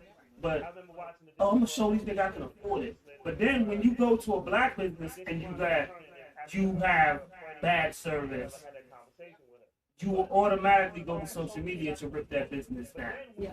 Instead of maybe having a talk with the owner to how can they improve the service. Right. And we have to stop tearing people down. Like, I remember one of my friends after Nipsey Hussle died said I wanted to get something from the Marathon store. And she said, yeah, but they wanted $80 for a headband. Mind you, she has a Michael Kors. Which, depending on the purse, $200-$300. So, at least. Yes. And I looked at it and I said, and she said, they tripping, they want that much. But I said, well, I used to think like that. And I said, no lie. And I said, but we have to pay our designers and how we expect them to get ahead if we don't pay for what they want. I said, because I guarantee you, when you walk into Michael Kors, you can have the price over that bag. Bingo. And they always want a discount. Bingo. But here's another thing. Pay exactly what they ask. With that said, there are also a lot of Black businesses that are doing amazing. Yes. But and we need to talk about unfortunately, Black businesses as a whole have a bad stigma. They do. And the bad stigma comes from those who are, let's be real, there are some people that are trifling. There are some people, because I've had, companies, things that I needed done. And I just talked to, like I said, I'm going to keep calling him our resident DJ, because that's what he is. DJ group, yeah. But we were just talking about, as far as plumbers. I know a lot of Black men who are plumbers. Some are good at what they do. Some are less than professional. And with that said, it keeps people from going to another Black person.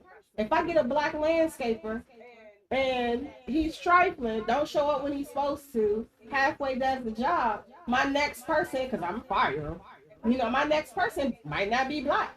But the thing about that is, though, if we get a bad white person who does the same thing, we'll still hire another white guy. No. Most people. I actually, to be very honest with you, I've never had a white landscaper, but some people are like that. You're right. Some people will. And it all depends on, we judge that one person for that whole race, and we have to stop doing that. And the thing about that is, like, today, no lie. So Grip DJ'd my nephew's party, right? But he DJ'd like a real DJ. He was mixing. I was like, dog, you really ain't got the scratch, Nigga, this kids. They was lit. But he was like, it's only one way I know how to put music. Right, true. And even after it was said and done, like my sister came up and was like, oh my God, like she's never heard this nigga DJ before, but he's been DJing since she was a kid. Yeah. When she was in diapers, he was DJing. Like, but and they do it at the house, and it was just crazy her reaction, and like she was surprised that he would do so well. And he kept it friendly. Like he didn't play WAP at a 3-year-old party. No, we don't do that. You know. That's part of doing a good job as a DJ, knowing your audience. He kept it PG friendly. Yep. But he kept it up to date, and you know how. Because if you go to a 70th birthday party, you're not about to play. You don't hear there's some hoes in this house. There's some hoes. Right, you're not about to play Cardi and Megan. You're not about to play Lil Baby. You're not about to do that. You don't hear Megan D's? Because they gonna be mad. What they gonna do? They done got new knees. They not about to mess them up. I mean, somebody want to try it out. You right? Come on. Because I'm okay. So y'all promise. This is the one time I'm gonna mention it. Okay. I'm saying this because I know for a fact I have had to DJ before. I did not like it, but I had to DJ. I come from a musical family. I've shared this with you guys before. And I had to DJ for a senior's Christmas party. Do you know what they came over to ask me? This was not that long ago. Can you play the R. Kelly Steppin' song? You gotta go with your, that's what they wanted. So I played the R. Kelly, a bunch of them asked me to play the R. Kelly Steppin' song. So I played it. That's what they wanted. They wanted to step in the name a little. It shocked me a little bit because when I say seniors, I mean they not. What happened if they stepped the wrong way? Hey, nothing wrong with it. That's a great track. Some of them were extremely vibrant, and they was out there doing the dance. Yeah, it's a great track for real. Yes, they were not playing, and because so many was asking, I was like, okay, I'm gonna play calm down, you know, Ethel, you know, I got you. It's a great track, a great song. But this was literally for the seniors' church Christmas party, and I'm sitting there playing, you know, certain things that I know they gonna want, and they were very happy, but at some point they wanted to dance. At least they actually play Get Your Freak On. No. But, you know, sometimes there are some requests that you be like, what? But yes, as far as Black businesses and people, you know, we do say support your Black businesses, but we do need to speak to the business owners that are giving other Black businesses a bad rap. You know, step your game up, support your people. But those who are patrons, stop bugging Black businesses for discounts and deals. Like, oh, you know, we play step cousins on our daddy's side. No, they need to pay bills just like whatever. But that's the thing too is you gotta be willing to pay. Like DJs, a DJ's a service. Like for real, the shit that he like real.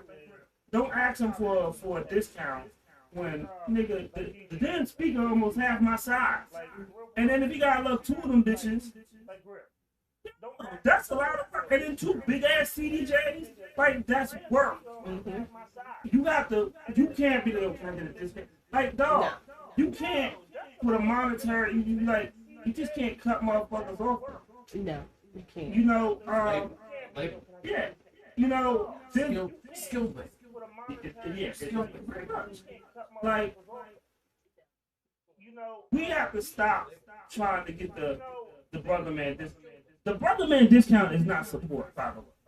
Supporting means like, we want to support my movement, and that doesn't mean you asking for a discount or you want something. So Renegade does a studio, and one of the dudes that always wants to come through, Renegade charges $50 an hour, which he should. Because I know, because I paid for 90% of it. So I know how much I paid before. Track was $2,000 alone. Mm-hmm. The program was $1,000 alone. And half of the niggas, if you walking in Jordans and a Helly Hansen, and then you want a discount, you should shoot yourself.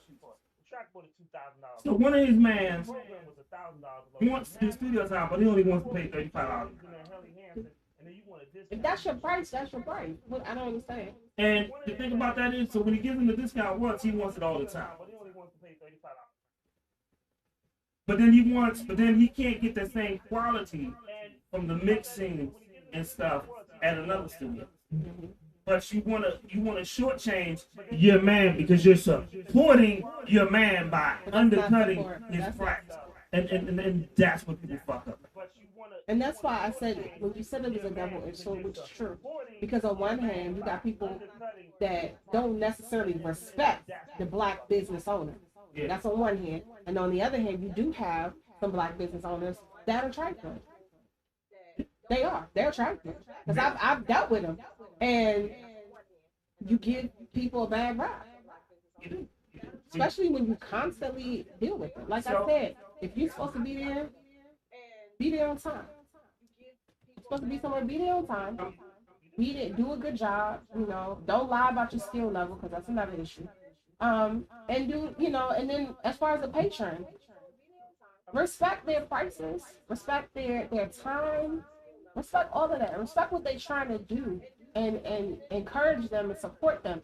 Support does not mean you're getting a discount. That is a hookup. Support does not mean free. Because if Renegade charge everybody $35, Renegade is shorting himself. Yeah. You see what I'm saying? There you go. So, like, real talk, the programs that run on here ain't free. Nigga, I pay that shit every month. Real talk. So we know Chef Rock, Queen's mother, friend of the show. We're gonna interview him on the 19th. But real talk. So when I went out to do a gig for him, to take pictures and stuff, and he had Black Queens Matter on it. I think we probably like that.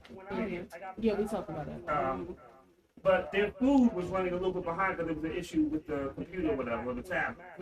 And without missing a beat, he walked out there with 3 bowls of French fries and some sauces, and he was like, "This is our version of chips and dip." He apologized to them, trying to make it right, and said, "Well, this is on us." And then by the time they finished eating that, he had the food, and it got quiet as a motherfucker because they, black people with chicken, and it was good. That's what you're supposed to do. But besides the food, it was the service that they got. And then he actually came out, and they were asking because the way that you order at Queen's Mother, you actually scan, you actually pay. You actually scanned and you actually paid for your meal. And he's like, "So you trying to get rid of waiters?" And he was like, "No, because of COVID, this was the newest solution." He said, "But I like coming out and I like talking to my customers." And and then I watched him not just for them, but he, whether they were black, white, green, purple, or brown, he waved to them, he talked to them. Even if they came to buy something at the other part of the restaurant, there's another restaurant in there. He still, "Hey Sarah, how you doing? You doing good today?" He still had that interaction. That's the good definition of a black customer service. Yes. And sad to say, I've been in HR, recruiting, training, the whole 9 for years, and that is something that is starting to be lost. Yes. And it's sad.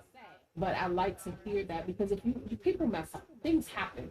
But it's the way that you handle it that matters. The funny thing, we always, I think we joke, but we tell some truth, but we always talk about, when I say I'm a jerk and I'm this.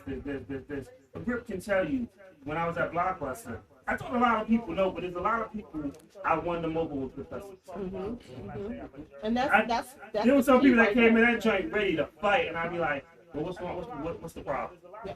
The next thing you know, people think we about to have this great big argument. They shaking my hand. "I'm so sorry I came in like."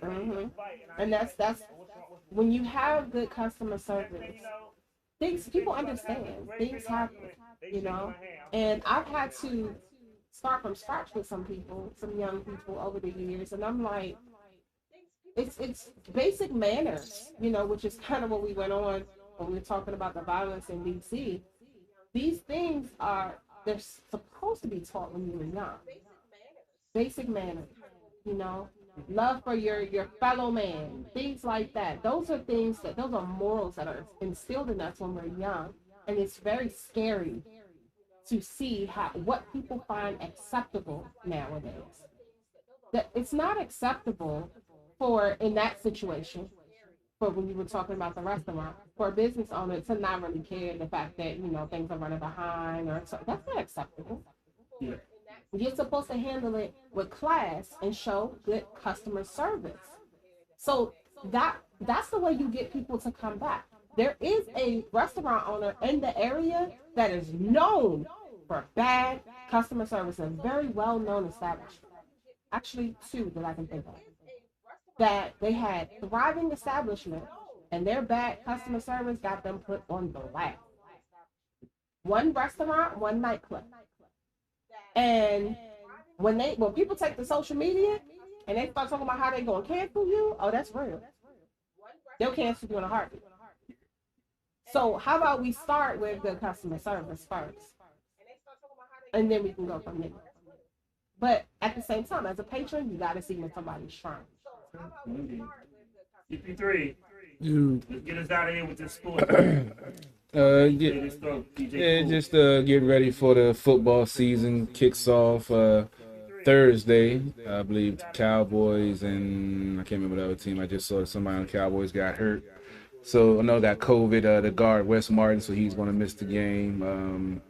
I believe the Cowboys and Tampa Bay. I forgot y'all was Super Bowl champion play on Thursday.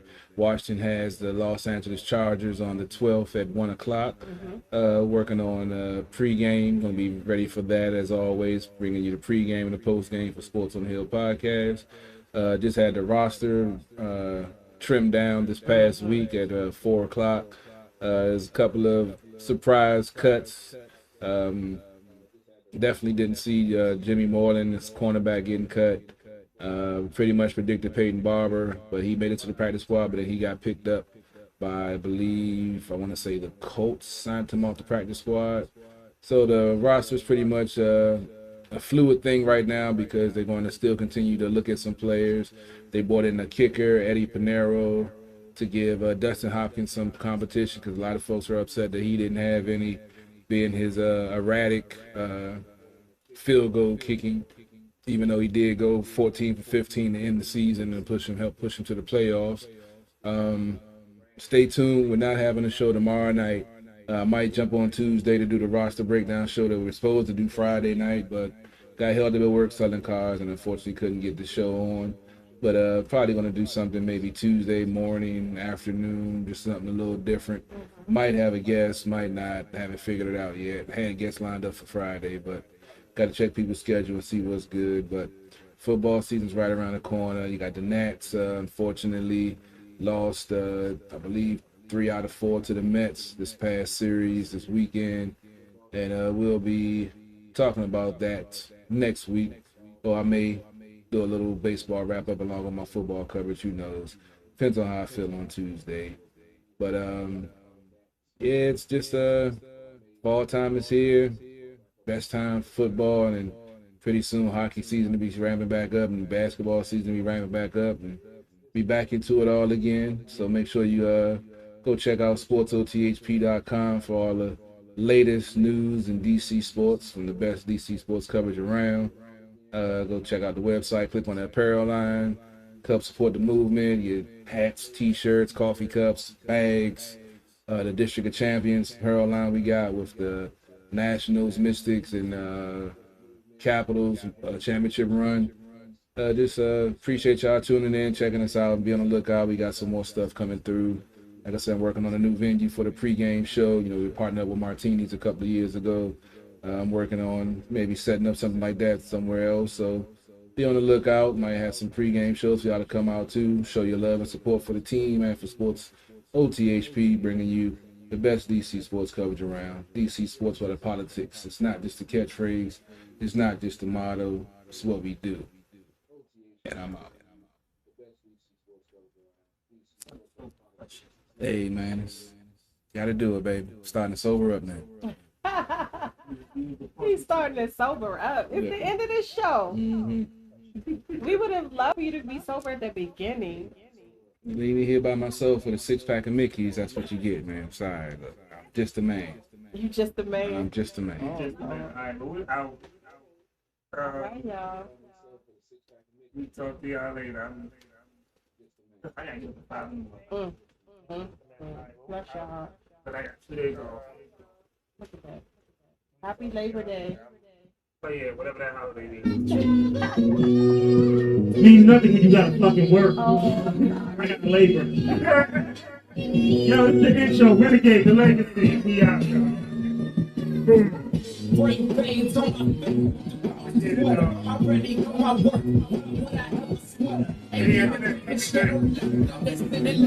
Got enough money for revenge, but I've been looking for I think that I've been getting better. Always keep your family funny. Welcome back, I'm gonna take it myself. It's been a pleasure. It's time to different type of cheese, which is better. Here's some evil, see some evil, ain't no all together. A lot of shit ain't worth my time. This money's got you. I'm eating and pencil in a brittle. That pressure running the game. Still need a medal. It's the power when you make watching on that metal. I ain't never giving no breaks when you eat this metal. Ain't no hate in my blood. Gotta slowly settle. Don't think that you're not catching the scene. Dancing with the devil.